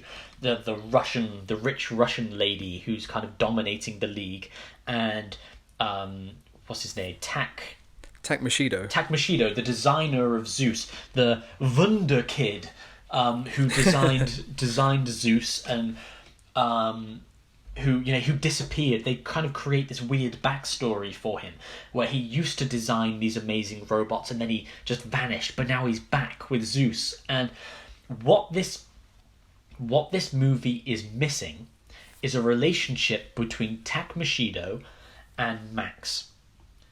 And what it really needs is a moment where Max discovers that Atom, this sparring bot that's been discarded down to the bottom of the wastelands, where he discovers that this forgotten machine was one of the original Tak Mashido designs. When Tak Mashido was like 11 years old, this wonder kid like Max was, where he designed this robot that could mimic other fighters and could learn, but he gave up on his dream, and Atom was discarded and thrown away, and Tak Mashido left. And the only reason he came back was because the rich Russian lady, gave him money and said, I know this isn't your dream anymore, but I'll make you rich if you come back and do it. And so he gave up on his dreams, gave up on his principles, and came back solely, for the same monetary reasons that Charlie fights to begin with. Charlie only fights because he wants the money. He doesn't care about it. But at the end, him and Max are fighting with Atom because they have heart, right? Whereas what we need for Takmashido is to show that he's given up on robot fighting because it's his dream. He's only in it because the Russian lady's paying him to do it. And Atom should have been Takmashido's work of love when he was Max's age and he built this robot and he really cared for it, but then just abandoned it. And now he's come back and Atom is back. Takmashido is so frustrated because he can see in Max what he used to be. This new Wunderkid who does it because he loves it, not because he's sold out. And Zeus should be the creation of a man who has sold out on his dreams. And the purity is this little robot that could, because we see that that Atom is the pinnacle of Takmashido's genius. Right? He doesn't look flashy. He doesn't look, like he doesn't have a mohawk or anything like that. He's just he can take more punches than any other robot because he's a bot with heart, and Takmashido lost that. And Dom, you've done it again. This is the thing that you do where you improve stories. Every time we talk about a film, you go, "What he needed was this," and that if Real Steel wasn't a 6 out of 10 and was an 8, 9 out of 10, that's exactly the kind of three-dimensional character development you can give to supporting characters. Because I said it before about how Marvin and Ricky are just steady, plateaued characters. They have a morality and they never veer from it. And Takmashido is the same, and Russian Lady is the same. Anthony Mackie is the same. They're all nothing. They're all nothing. Exactly. They are nothing. Like they even are just as cardboard antagonists, cutout background characters. And Takmashido, is that's brilliant because they do, even like you said, they even tease the fact that he does have some mysterious backstory, and that's exactly the kind of thing that could have made the story more complete. And because otherwise he's just a pantomime villain. He's mean because he is. He's a bad guy just because he is. And the actor I felt it was weird that the actor who plays him, Carl Yoon, he's American, Asian American, but he's doing like a Japanese accent, and it's almost a little bit offensive. Like if he wasn't Asian, that's a kind of voice that like Sean Connery dressed as a Japanese man in James Bond. Like he's doing a really weirdly caricatured Japanese voice for someone who is Asian American. That's an aside. It's something that I noticed, but no. Again, you've improved Real Steel. Well, I'll try and watch it. If I ever watch it again, I will try and imagine that backstory exists and see if it has some more potency. Yeah, see if it adds something to it. And I think that's again that same thing what we were saying with Ricky and with Anthony Mackie as well. Is we're not supposed to like Takmashido and the Russian lady because they're rich. Yeah, that's a class thing I said earlier. Yeah. Thank you. You've completed a thought that I didn't realise that I'd not finished. Yeah. But that's it, right? They represent this corporate, and we see like when they're in the stadium, they've got like Sprint and Virgin Airways, and this is where we Xbox 720. 720, I saw that, yeah. We get this view of what the corporate world is like, and it's not what Max always dreamt of oh my god, Noisy Boy, he was a real fighter. When we get there and the Russian lady offers to buy Atom, Max realizes immediately she's trying to buy Atom because she realizes that Atom might actually be a contender. Yeah. Right. Takmashido and the Russian lady see something in Atom that is a potential threat, so they try and buy them out so that they can maintain their dominance over the sport. Right. So this is a really bizarre moral flip that the movie makes, where at the beginning it's like the rural robot fighting is bad because they fight animals and the people who do it are terrible. Right? Then we get to the warehouse stuff, and it's like Anthony Mackie does it, and everybody's there. They're big fans, and it's dangerous and it's dirty, but there's nothing morally wrong with It feels wholesome still. Yes, yeah. The underground fighting. But then you get to the clean corporate world, and you realise the top of the clean corporate world is as corrupt as it was at the bottom, where Charlie was making these bets, over fighting cows. So where is this sport pure? And it seems like it's only pure in Max and Charlie's relationship, and like Anthony Mackie seems like a good dude. Like that's basically it. Well, there's in the zoo a bit as well.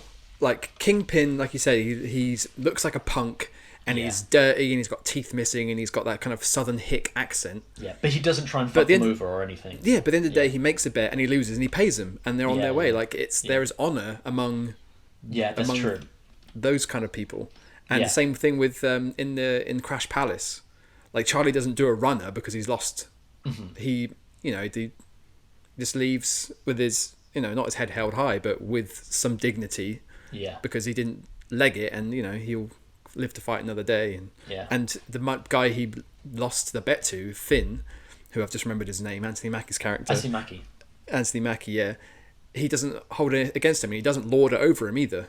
Mm-hmm. Like when Charlie goes back to him later and asks for money, Finn says, like, Charlie, I like you and all, but you're a bad bet, brother. Yeah. And he is. That's very true. I mean, that's undeniable, Yeah, that's an interesting moment for Anthony Mackie as well, for that character, because he is seen as the kind of the favourable person in this world, but he's not stupid enough to go with Charlie just because he likes him. He's like, like, you need to do this yourself, because if I do it, you're not good. It's almost like a parent in that way. Anthony Mackie's like, I'm here to support you, and when you have something and you're ready to fight, I'll give you a place to fight, but I'm not going to do this for you because you won't appreciate it. Almost like, if I give you the money, you'll lose the money and you won't have learned a lesson. Yeah. Right? And Anthony Mackie almost takes on another third dimensional parental, it's not like an uncle, like a kind uncle. Yeah. And they could have, there's some stuff that they could have expanded on there. But I think that bit where the Russian lady and Tech Machido offered to buy Atom is another missed opportunity where they could have, why do they want to buy Atom? What is it they see in Atom? And that could have been, that introduction where Tech Machido's like, actually. Actually, this is a problem because I designed the Generation 2s. And I think Charlie says earlier on that they were just designed to take loads of hits. They were designed to be in the gyms for training, and they could just be pounded on, but they weren't ever designed to fight back. So when Charlie and Max give Atom the ability to fight back, they combine this incredible defensive rating with an actual attacking stat that can make it like a 10 so again, you would have improved if you were in the writing room, you would have improved the story there. But it's Max who again shows wisdom and shows he's very perceptive, and he's immediately like, no, I mean, he walks out and he's like, he's not for sale. And when Charlie's doing the thing that he did to Max at the zoo, when Max is trying to negotiate up more money and Charlie's saying no, here he's saying, dude, take the money. And like you said, Max sees straight through it. It's like, this is the reason they don't want him. Like, this isn't about the money. This is about them taking us out of this world. They don't think we belong. And they're removing a threat. And again, this is Max's father's Charlie number 2, where like Charlie's begging him, even like bending down to talk to him at eye level. And Max is like, look at me. We can go around and around this thing all night long. And it's just like really almost condescending to Charlie. And then it's like, look, listen, I've got a fight to get to. And he just trots off. And Charlie's like, oh, man, but Dad. He says the other way around. The other way around, yeah. And then, we get into the fight itself. Where Atom versus Twin Cities, this league bot. I didn't make that many notes, but it's a sports movie kind of cliche, and there's backward and forward, ups and downs. I did get chills. I'm a bit of a sucker for a sports movie, and so I did enjoy it. And when we get to the point where, like we mentioned before, after Atom does win this fight, we've spoken about when Charlie's past catches up to him, and Ricky shows up to remind us all of Charlie's past and, in a way, his true self. Because we've followed Charlie for, I don't know, a matter of weeks, and we've seen a bit of growth in him. But we have to imagine that from the first minute of this movie, if you went backwards, I don't know, 10 years, this has been Charlie's life. Just grifting and trying to make money wherever he can, fucking up a lot, because we don't pick up on Charlie at a good point in his life. So the balance of how much we should care about Charlie, that's kind of what I meant. Maybe why I felt like I didn't really feel super sorry for Charlie, or I didn't feel like Ricky was a particularly bad guy, because like, well, surely, Charlie's not lived the best life, and you can't escape the consequences of your decisions forever. And yeah, it just felt like Charlie was kind of reminded of his life. This has been a nice little honeymoon period, this nice holiday away from misery and just getting on with life. But at the end of the day, life is about getting the shit kicked out of you, and therefore you should just embrace it and throw away the one good thing you have in your life and phone Deborah, basically. Yeah. Well, that's the end of Act 2, and leads us into the real reason you want to talk about this movie, which is the bit that makes you emotional, which is the third act, the final fight, and the post-final fight. There's a few moments, and they all occur in Act 3. I suppose as they should. Yeah, it has very much built up. So we know that now they've done one league fight. At the end of that one, Max is like, "Oh, the rich Russian lady tried to buy my robot because she knows that my robot's the little robot that could, and I challenge her death bot to a fight anywhere, anytime." And she's like, "I'm not going to fight your robot." And then they agree to because they just buckle to the crowd who are like, to the money. Yes. Because there's a chance to gain. People want to see this little robot fight. The underdog fight. Yeah, and people are willing to pay for it. So they take the fight. Like, why wouldn't you? But it's also where we get that split between Charlie and Max. That first moment where they've bonded. They haven't referred to each other as father and son at this point, but they're as close to it as they can be without a kick. A kick to, like, if this terrible... I think, doesn't Charlie, when he's getting the shit kicked out of him and he says, "Not in front of the kid," and he says, "That's my son." So that's the first time he's kind of referred to him that way. Yeah. So then this is where Charlie gives up on Max and returns him to Marvin and Deborah, and Marvin goes to give him the money, and Charlie's like, "You're a piece of shit, Marvin. I don't want your money." And Marvin's like, "This was what are we? I'm just fulfilling the deal that we made." He's like, "Marvin, you're a piece of shit. You should go and seriously look at yourself in the mirror, because you were trying to, And it's one of those moments. And then we also get that the realization that Charlie has made a mistake. So Charlie drops Max off with the family, then drives all the way back to Evangeline Lilly and just like climbs into her bed without her permission. Yeah, it's just that, again, you've talked about things that are maybe been missing, and we kind of we're kind of told that they used to be a thing, but as far as we're concerned, they've not been a thing for a long time. Yeah. And he just crawls into bed and spoons her, and you're like, is this okay? Yeah, she smiles and is like, "Oh, it's fine." But there could have been a bit where what it should have been is he comes up the stairs exhausted. She kind of wakes up and she's like, "Where's Max?" And Charlie just kind of like looks at the ground like defeated, and she can see that he's broken, and she's like, just come here.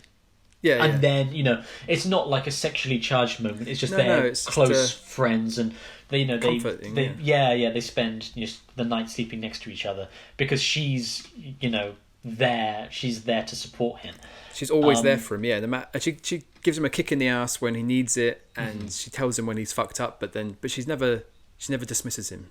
No, she never says, "Get out of my life, get out of my gym." They have a shared history, I think, with them. Her dad was his boxing trainer, right? His trainer. Yeah. They probably had a lot of ties beyond the romantic. Yeah. And then I think the next scene is where there's a bit of a problem, which is where... Oh, go on.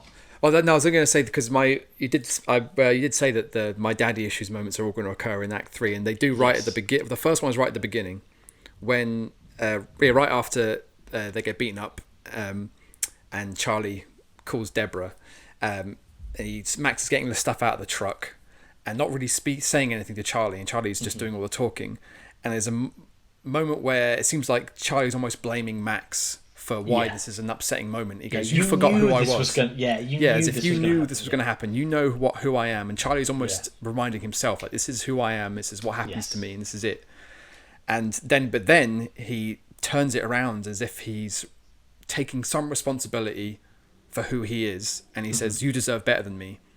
And the dialogue, if you were reading that in the script, you'd be like, yeah, okay, but Hugh Jackman, he can show in his face how hard Charlie is finding this, and he looks like he's about to break, but he's holding on, and that got me. I don't know if the microphone's picking up me tapping in my chest, but that got me. And if anything, that is almost like a pre-daddy issues moment, because it does get me a bit, but without it, I think the bigger ones later don't have as much of an effect.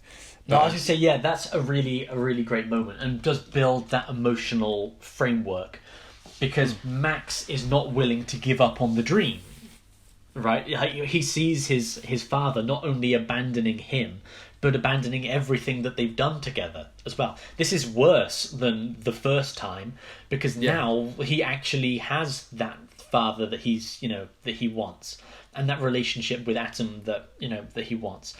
And that line, that one-sided conversation is really great, because it's that you forgot who I was is an amazing moment, because he's not saying that to Max, right? He's saying that to him, like he's saying to himself, you forgot, you almost tricked yourself into believing that you could be a dad and that you could be happy.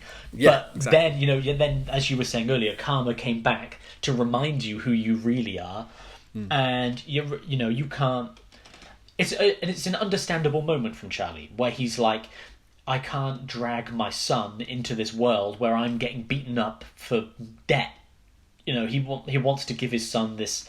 He genuinely wants to give his son a better life with a family that can actually take care of him, rather than like Marvin. Why he turns isn't down going the to money, get I guess, right? Marvin isn't going to get the crap beaten out of him by a cowboy. It's just that's not the world that Max would be raised in. Yeah. But when we jump forward to the day after the spooning with Evangeline Lilly, and he drives like 6,000. No, what did she say? 1,200 miles just for a kiss or whatever. Yeah.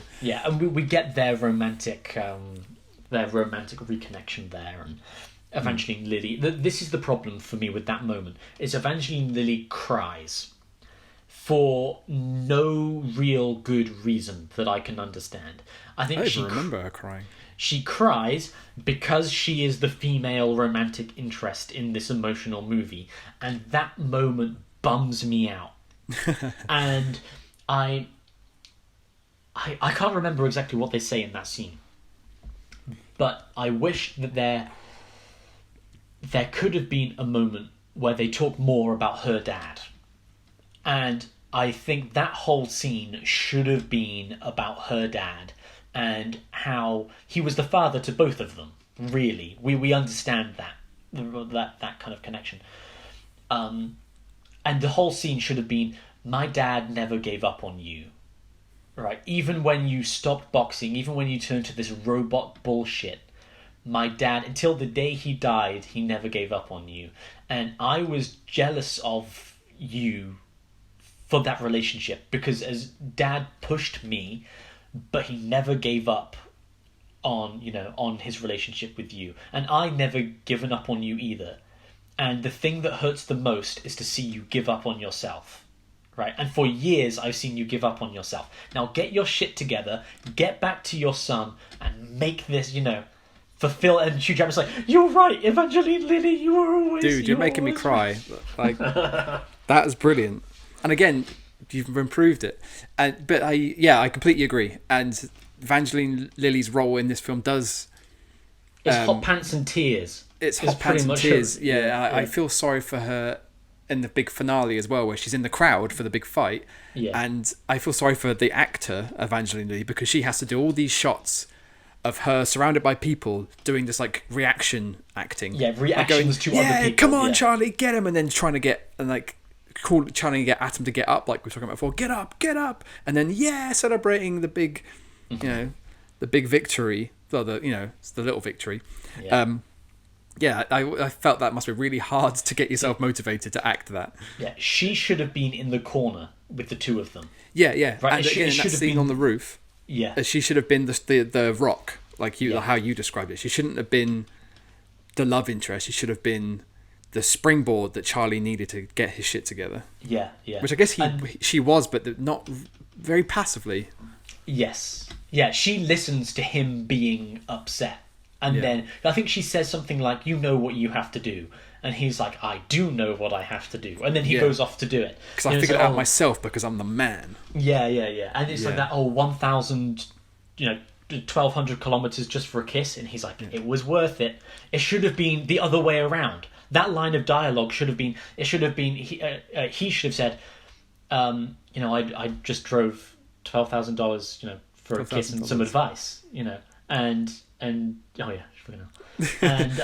and she should have said, it's worth it. Yeah. Right. Improvements. That should have been her line. I'm going to draft an email to John Gatins, the screenwriter, and Sean Levy, the director, and go, here's your 10-step plan for how you could have improved Real Steel by Dom and Dave. Well, we'll see if we can get the rights, and we'll do a graphic novel adaptation. We'll add all of a that retelling. Stuff. Yeah. Oh, but that brings us to the final fight. Big finale, the big fight. Yeah. Zeus. Another, maybe it's a gentle Rocky nod. Zeus in one form of mythology, and Apollo is an Apollo creed. Yeah. So that's, again, just to hook onto that Apollo creed moment. Yeah. Or like that kind of character. Because it is supposed to be, that harking to a wider mythology. And the thing that makes Apollo Creed such a brilliant character in the Rocky movies is that, to begin with, in the first Rocky, Apollo has an actual character, right? Yeah. Like, he is larger than life, and he only fights Rocky because of the eyes it will get. We can sell this event of, I gave the every guy, just a regular Joe, a chance for the championship. And Apollo learns something from that.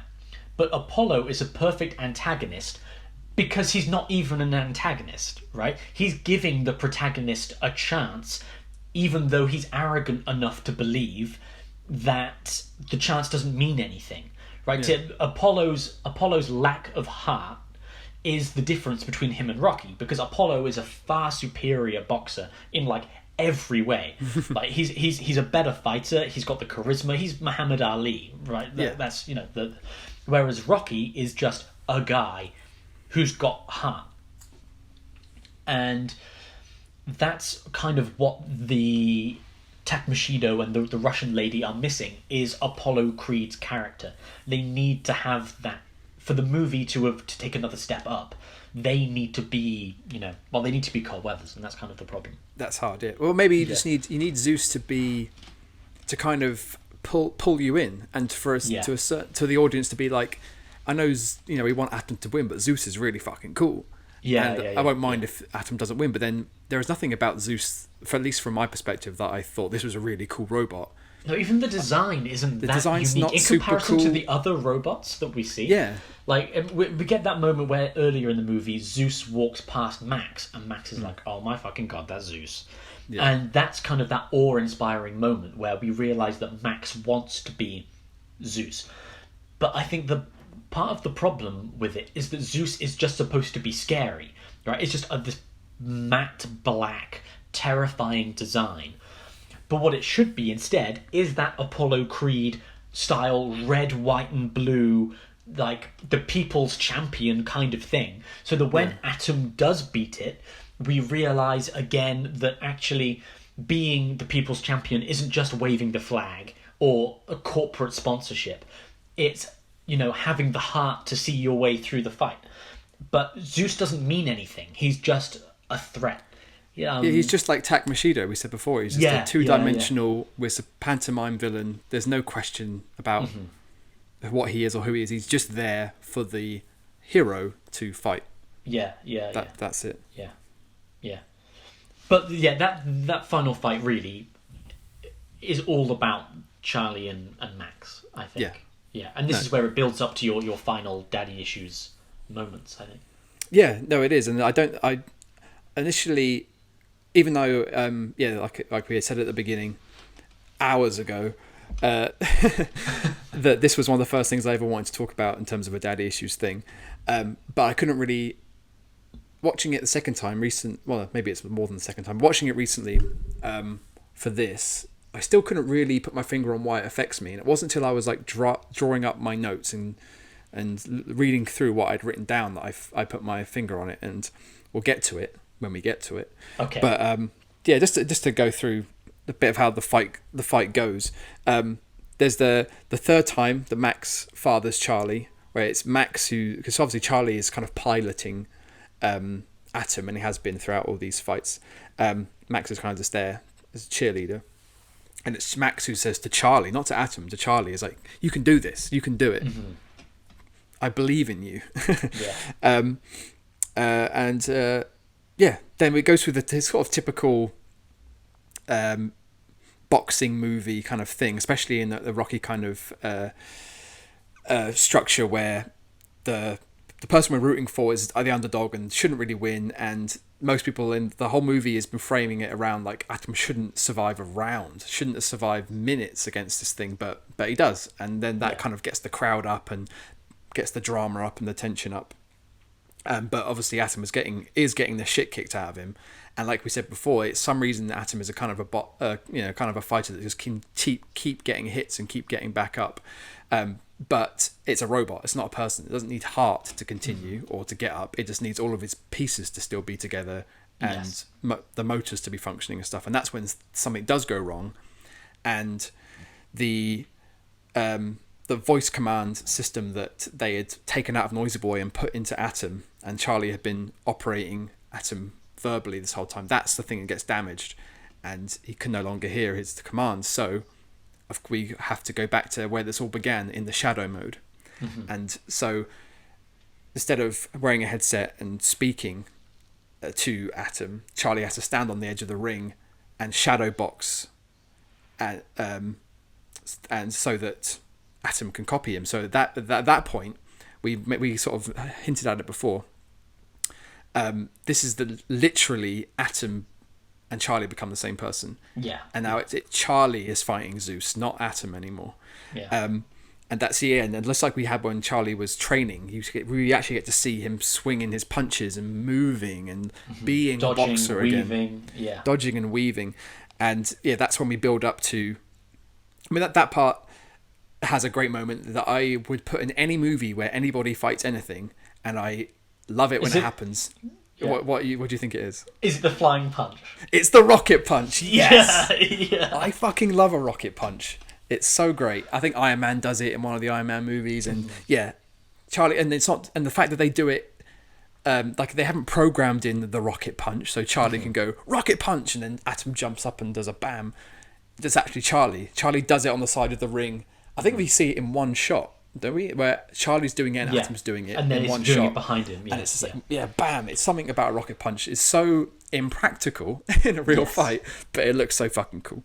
I love it. So like, that's a really awesome moment for a few reasons. Firstly, it looked great. Like that's the end of your trailer, right? Yeah. Like in that image right there. Secondly, it harks back to Evangeline Lilly talking about Hugh Jackman with Max when they're talking about the fight that Hugh Jackman lost, and she says, he went 12 rounds with the champion, and he was flying that night. Is the floating what she 2 said. inches off the canvas or something? Yeah, something like that. Yeah. And he literally does he jumps off the ground to do it. And then lastly, and this kind of goes back to the Atom having a heart conversation. Throughout the entire movie, when Max is dancing with Atom, and then during all of the fights, we never see Atom jump, ever. When Max is doing the shadow dancing and stuff, Max is jumping up and down, waving his hands and stuff, but Atom always remains with 2 feet on the ground. Yeah. And then at the beginning of the fight with Zeus leaps into the arena, like clearing like 10 feet or something in this like terrifying jump. And it's kind of like, oh shit, Atom could never do that. Right, like that's sort of impossible for Atom. But when Hugh Jackman takes control in the shadowboxing moment and they become that same person, the connection between Atom and Hugh Jackman in that moment is such that Atom is able to exceed his capability and actually leap off the canvas to do something he's never done before. And it seems like in this moment, there's a great episode of Teen Titans. Right, this is a side fight. There's a great episode of Teen Titans with Cyborg, right? And Robin is the leader of the Teen Titans, and Robin always says to the Teen Titans, "Yeah, I need you to give 110%." But Cyborg it's impossible for him to give 110% because he's a cyborg, right? His machine components can only give 100%. They cannot go above that. And Cyborg has this like existential crisis where he's always thinking, is this as good as I'm going to be able to go? Like, I'm never going to be able to improve myself because I'm just a machine. And then by the end of the episode, he's found his inner heart. He's not just a machine, he's a cyborg. And so he using his heart and his brain, he pushes, his cyborg parts to 200%. And he's like, oh my god, he's an even better cyborg than he knew he was. And that's exactly the same kind of story we get in this moment, where Atom does something greater than the sum of his machine parts, because he's fused with Hugh Jackman, and the two of them together are able to, do something better together than they were able ever to do alone. It's a cool moment. It is a cool moment, because it feels like if there's some kind of a subtextual allegory here, it's what we're watching is a fight between man and machine. Mm-hmm. And Charlie tells a story about how, way back at the scrapyard bit, where the money just dried up in human boxing because people wanted more violence, more no holds barred violence. And instead of throwing their money at watching two men hit each other, it's much easier just to throw machines at each other, and you get more carnage, bits fly off, and no one gets hurt. Decapitation, yeah. So, and to talk about Zeus being attributed to gods and mythology, he's the god of robots, and he's worshipped by people as if he's a god, and Takmashido is kind of the puppet master behind him. And so to have Atom go toe to toe with a god, it's like man versus machine, man versus god. These are all kind of big messages. I don't know if they're really going for that in what is a father-son movie. A father-son movie placed within the outer shell of a robot boxing movie. I don't think they're really trying to say much about humans' over-reliance and worship of technology. Even though I think I read that this was meant to be set in 2020. Yeah, right. Because Sean Levy didn't want fucking fighting robots? Yeah, I know, right? Robot Wars looks poor in comparison to this. I think Sean Levy wanted it to seem not so far in the future that we couldn't relate to how people were living. And so people still have phones, they just look a bit more jazzy, and the robots don't look like super futuristic sci-fi robots. They look like they were built by men, built by people. But if we get to the second daddy issues moment for me is, and maybe you can help me break down why. It's Charlie is doing the shadow boxing, and he's doing really well. Atom is getting tons of hits in on Zeus, and he's ducking and weaving. And Max stops watching the robots and starts watching Charlie. Yes. And we get sort of a POV shot of Max watching Charlie, and Charlie's got a huge smile on his face, like he's completely in the moment and he's loving it. Like he's found himself, he's found his joy, and Max is just looking up at him, and he looks proud. Like we talked about Max treating Charlie like his son sometimes in trying to offer him guidance and pointing out his mistakes, but he looks up at Charlie probably for the first time and sees his dad. That's how it feels, and his eyes start to fill, and tears come down, and Bailey's watching this, and Bailey's watching Charlie, and she's seeing Charlie find his joy again, and she cries. And I've written in my notes, Max cries, Bailey cries, Dave cries.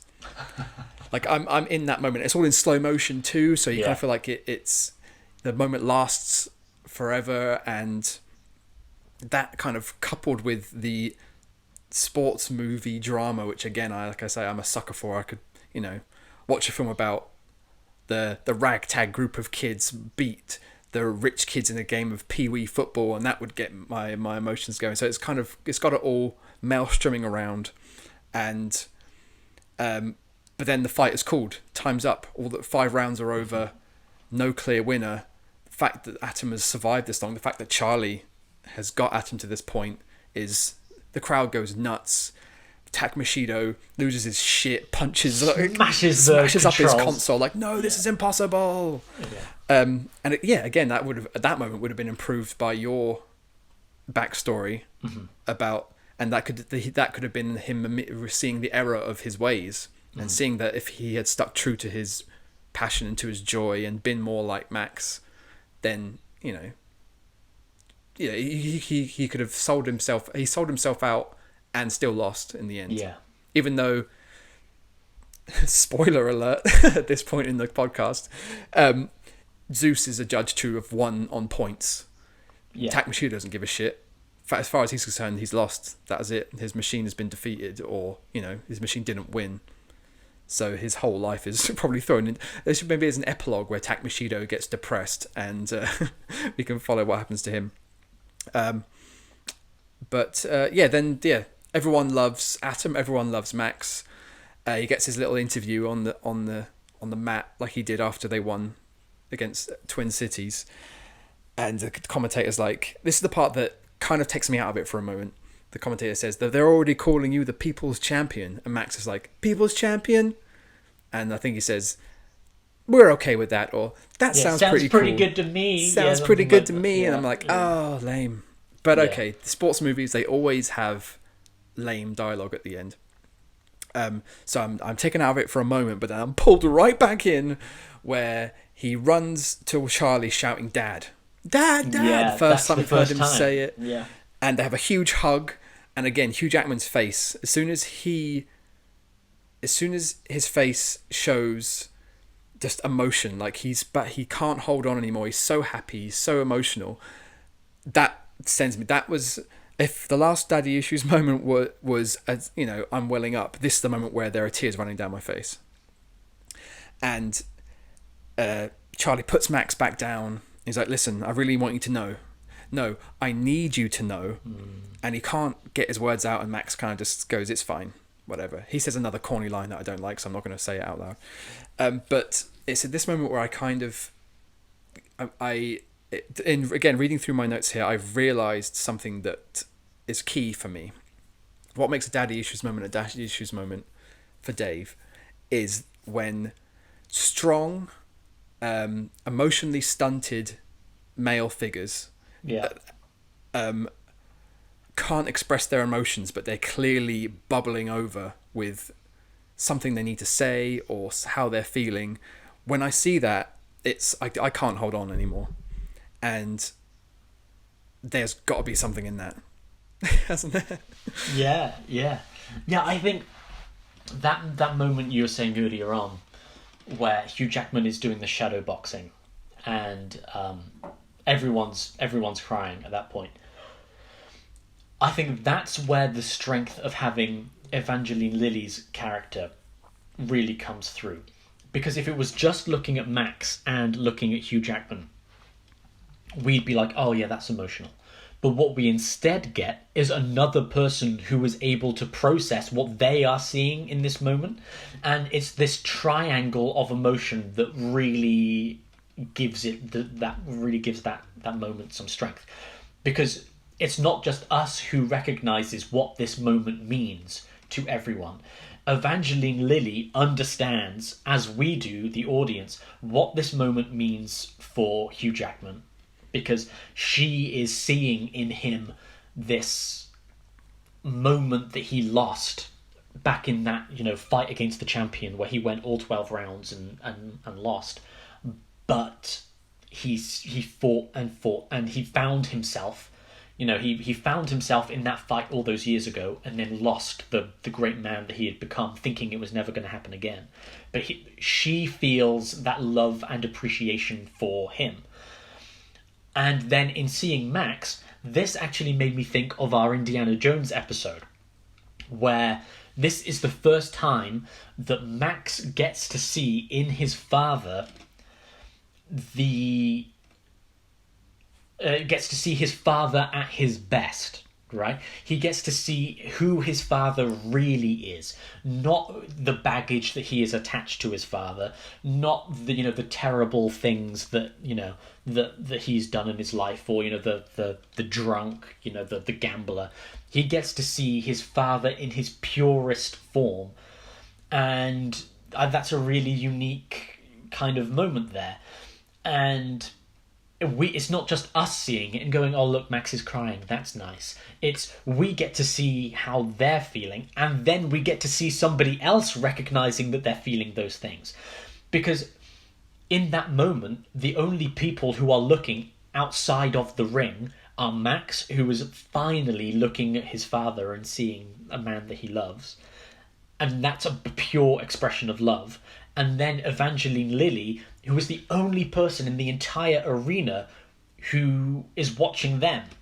And Max is the only person watching his father, and Evangeline Lilly is the only person watching them. And in this carnage, in this fight, she recognizes that new moment for both of them. And it's her recognition of them, I think, that kicks the audience in the gut a little bit, because it's a moment that she sees, and so we see it.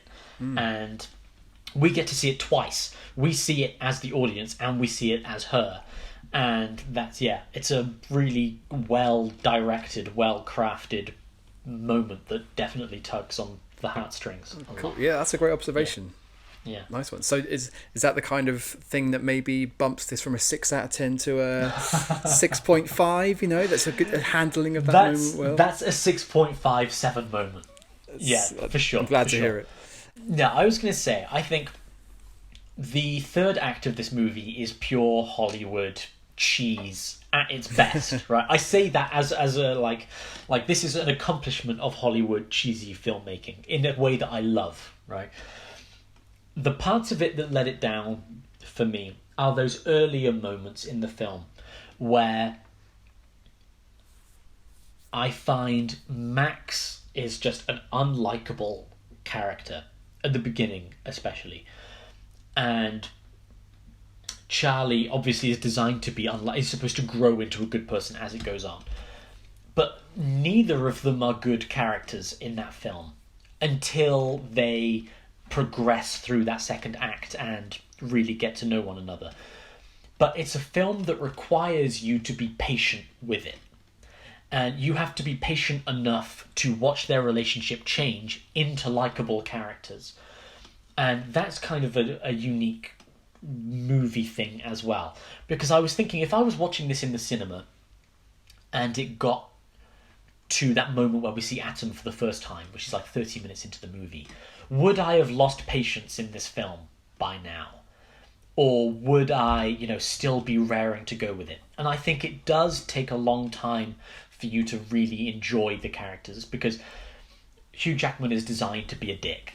And the movie sees itself through because he's Hugh Jackman. As we were saying, if it had been another actor, I don't think that we could have stuck with it in that same way.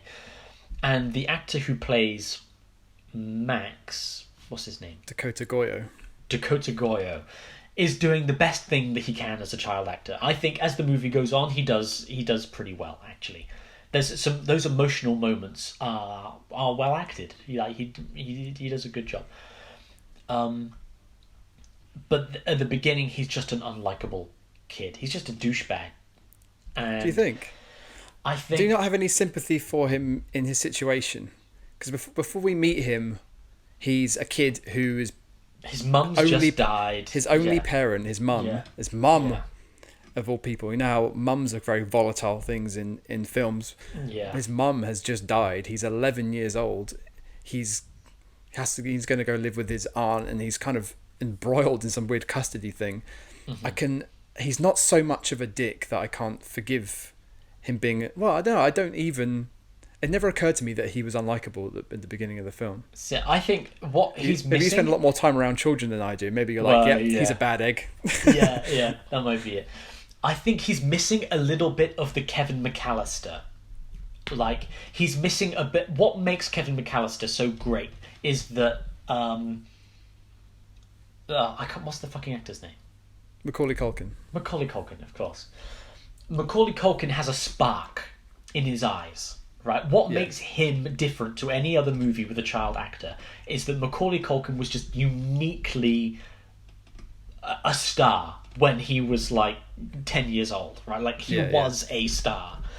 And I think Dakota Goyo at that age, he's a fine child actor.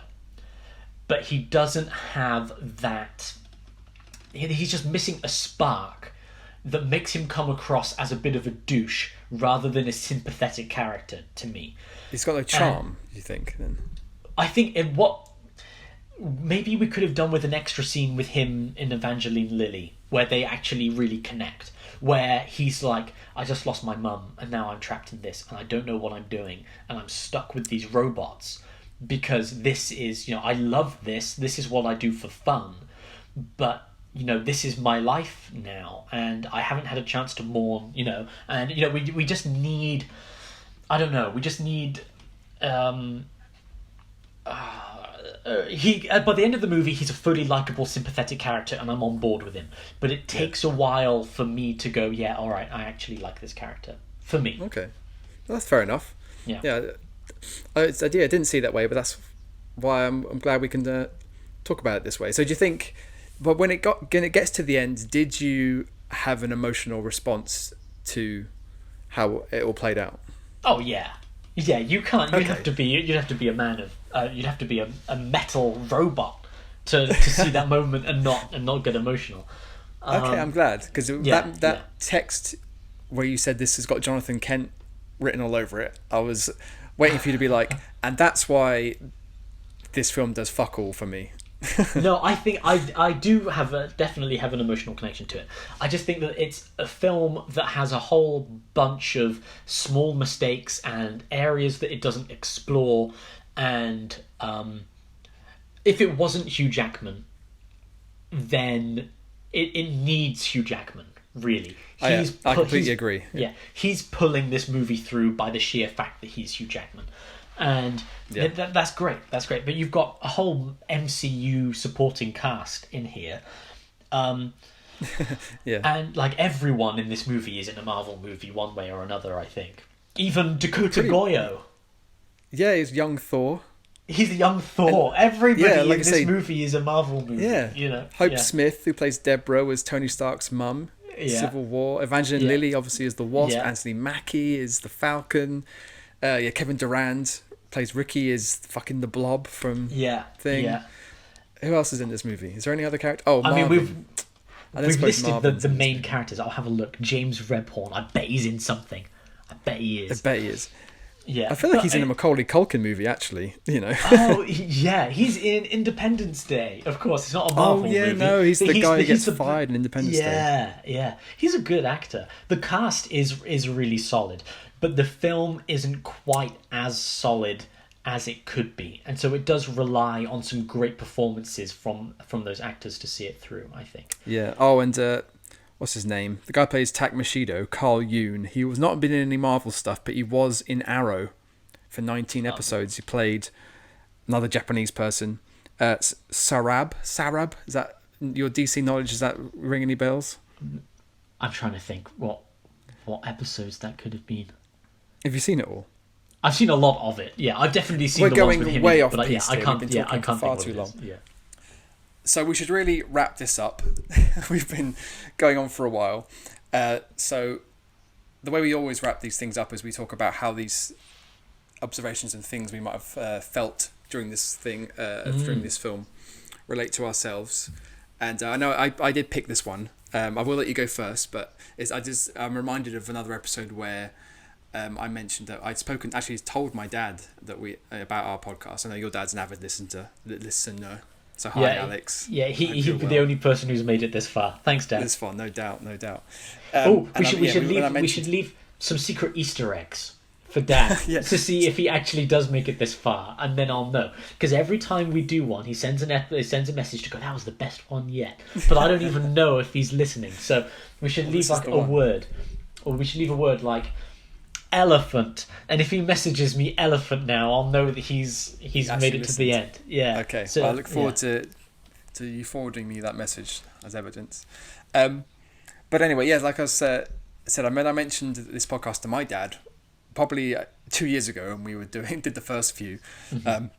He mentioned how he feels that the only reason to get emotional at a father-son thing in a movie is because you can make a direct parallel in that father-son relationship, either as the father or as the son.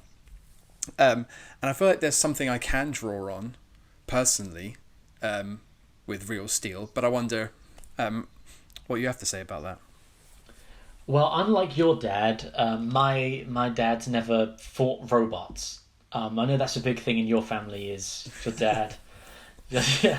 So it's a big tradition in our family. Yeah, every Saturday your dad would go out and fight some titanium tyrants.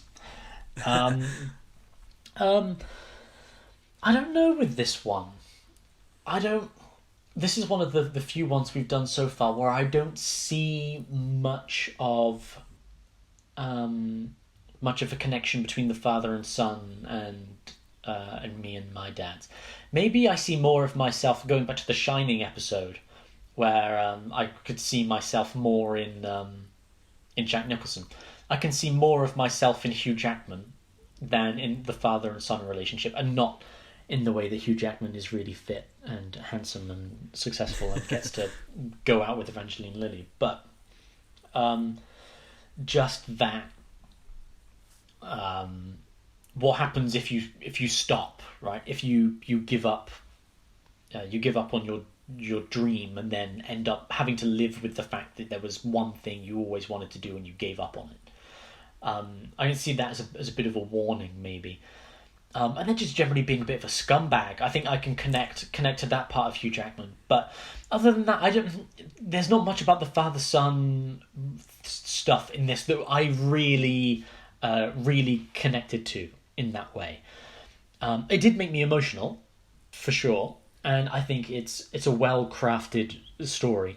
But I don't know, maybe it's because neither of my dads have ever been that emotionally distant with me in that way. So what is it for this one that really just that does it? That does it for you? It really shakes me. Yeah. I think it was as I said earlier when we were talking about the final fight. Whenever in a film I see a emotionally stunted, traditionally masculine or kind of a strong male figure in a movie, usually towards the end of the film become emotional or at least struggle to hold their emotions in. That's something that always sets me off. It doesn't even really have to be a father-son thing. It can just be a man, a hero, it doesn't have to be a hero. It could be a flawed character, and I think the reason that gets to me, going back to what my dad said about this kind of thing, is that I didn't say my dad was emotionally distant, but there was never much emotion on display when I was growing up, at least in the more volatile kind of things. Like my memories of my dad and growing up are of mostly really like just great, supportive. It was a nice place to be. I think I was raised well. And then the only extremes I can really remember are the times where he was like really happy and laughing and whatever, or when he was really angry. And that didn't happen a lot, but I'm sure having kids can make you angry a lot of the time. And so that I don't remember any like tender emotional stuff with my dad. And I feel like they must happen. Like he must have gone through a lot of more emotional, tender stuff, but I get the sense that he repressed a lot of it.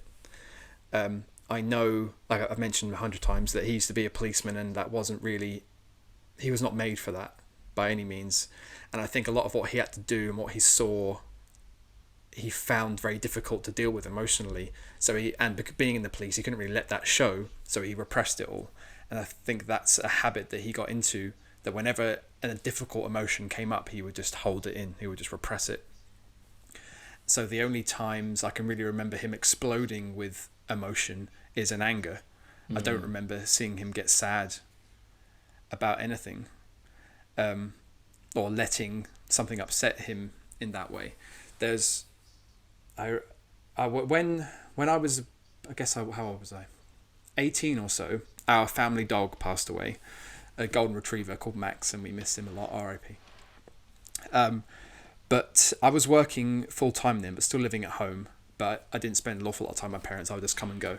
But that particular day, Max had gone to the vets because he'd been unwell. And my dad texted me before I finished my shift and was like, "Hey, do you want me to come pick you up from work?" And that never happened.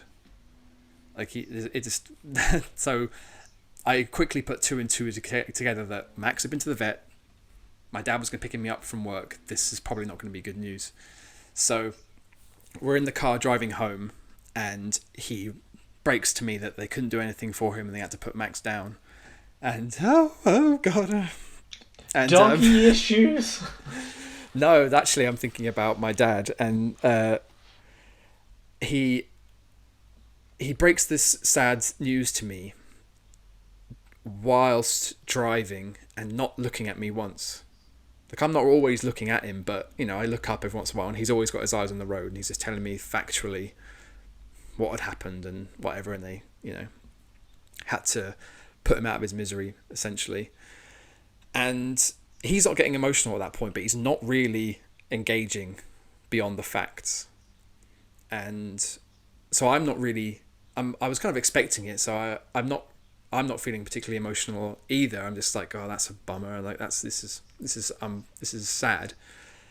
And it's not until I get home and we walk in the door. I don't think we speak beyond my dad telling me what happened, and then it's probably silence until we get home. And then we both walk in, still not saying each other. And then I walk into the living room. My mum's on the sofa, and she's obviously been crying a lot. And then she looks at me and she bursts into tears, and then I burst into tears, and then. We've got real tears on Daddy Issues, finally. Yes. Fuck. And yeah, I felt like that moment could have happened in the car with my dad, but it didn't, because he didn't show me anything. And because I saw emotion coming at me from my mum, that was like okay, you can let this out now. And my mum could do that, and I'm sure a lot of mums do let their emotions show, whereas dads and my dad didn't. And so, in conclusion, that is why Real Steel makes me cry. This is a very emotional moment for all involved. Oh, this is good. This has been great. I've been going to therapy recently, and I haven't cried in the therapy once. So this has been more effective, apparently. Well, next time you go to your therapist, you should say, "And have you seen Real Steel?" with Hugh Jackman. Yeah. Well, I did mention to her that I do a podcast with my friend Dom, and it's called Daddy Issues, and she went, "That's interesting." It's just a funny name. It's a funny name. Yeah. Oh, well. Anyway, there we are, ladies and germs. Thank you to anyone who may have made it this far. And, see, now he's trying to wrap up to put those emotions back in, Dave. Don't do it. Feel those feelings. It's like, you know, I've pulled all of the handkerchiefs out of my sleeve, and now I'm trying to stuff them back in for the next show. Yeah. But I don't know, Dom, is there anything more you wanted to contribute before we say goodbye? No, I wouldn't want to take anything away from that special moment there. See, for me, now we've both had minor therapy sessions in our... I had that moment in The Shining where I spoke about being a bad person. Yeah. And you've had your moment to, you know, really get something out. These are the moments that the Daddy Issues is kind of... This is what it was all about. It's taken us 10 episodes, and everyone's been worth it to get to this point. God knows what we're going to do next. We'll end up doing Home Alone or something and then just bawl the entire way through. Yeah, I don't know. Left him home alone. How could they? Oh, no, I think that's a good place. A good place to come to a close on that. Yeah, I think so too. Not only because of how long this has been going on for, yeah. But whatever it is we do next, I hope you tune in. And until then, shall we say goodbye, Dom? Yes. Thank you for listening. We'll see you next time. See you later. Bye. Bye. Oh. That's entertainment.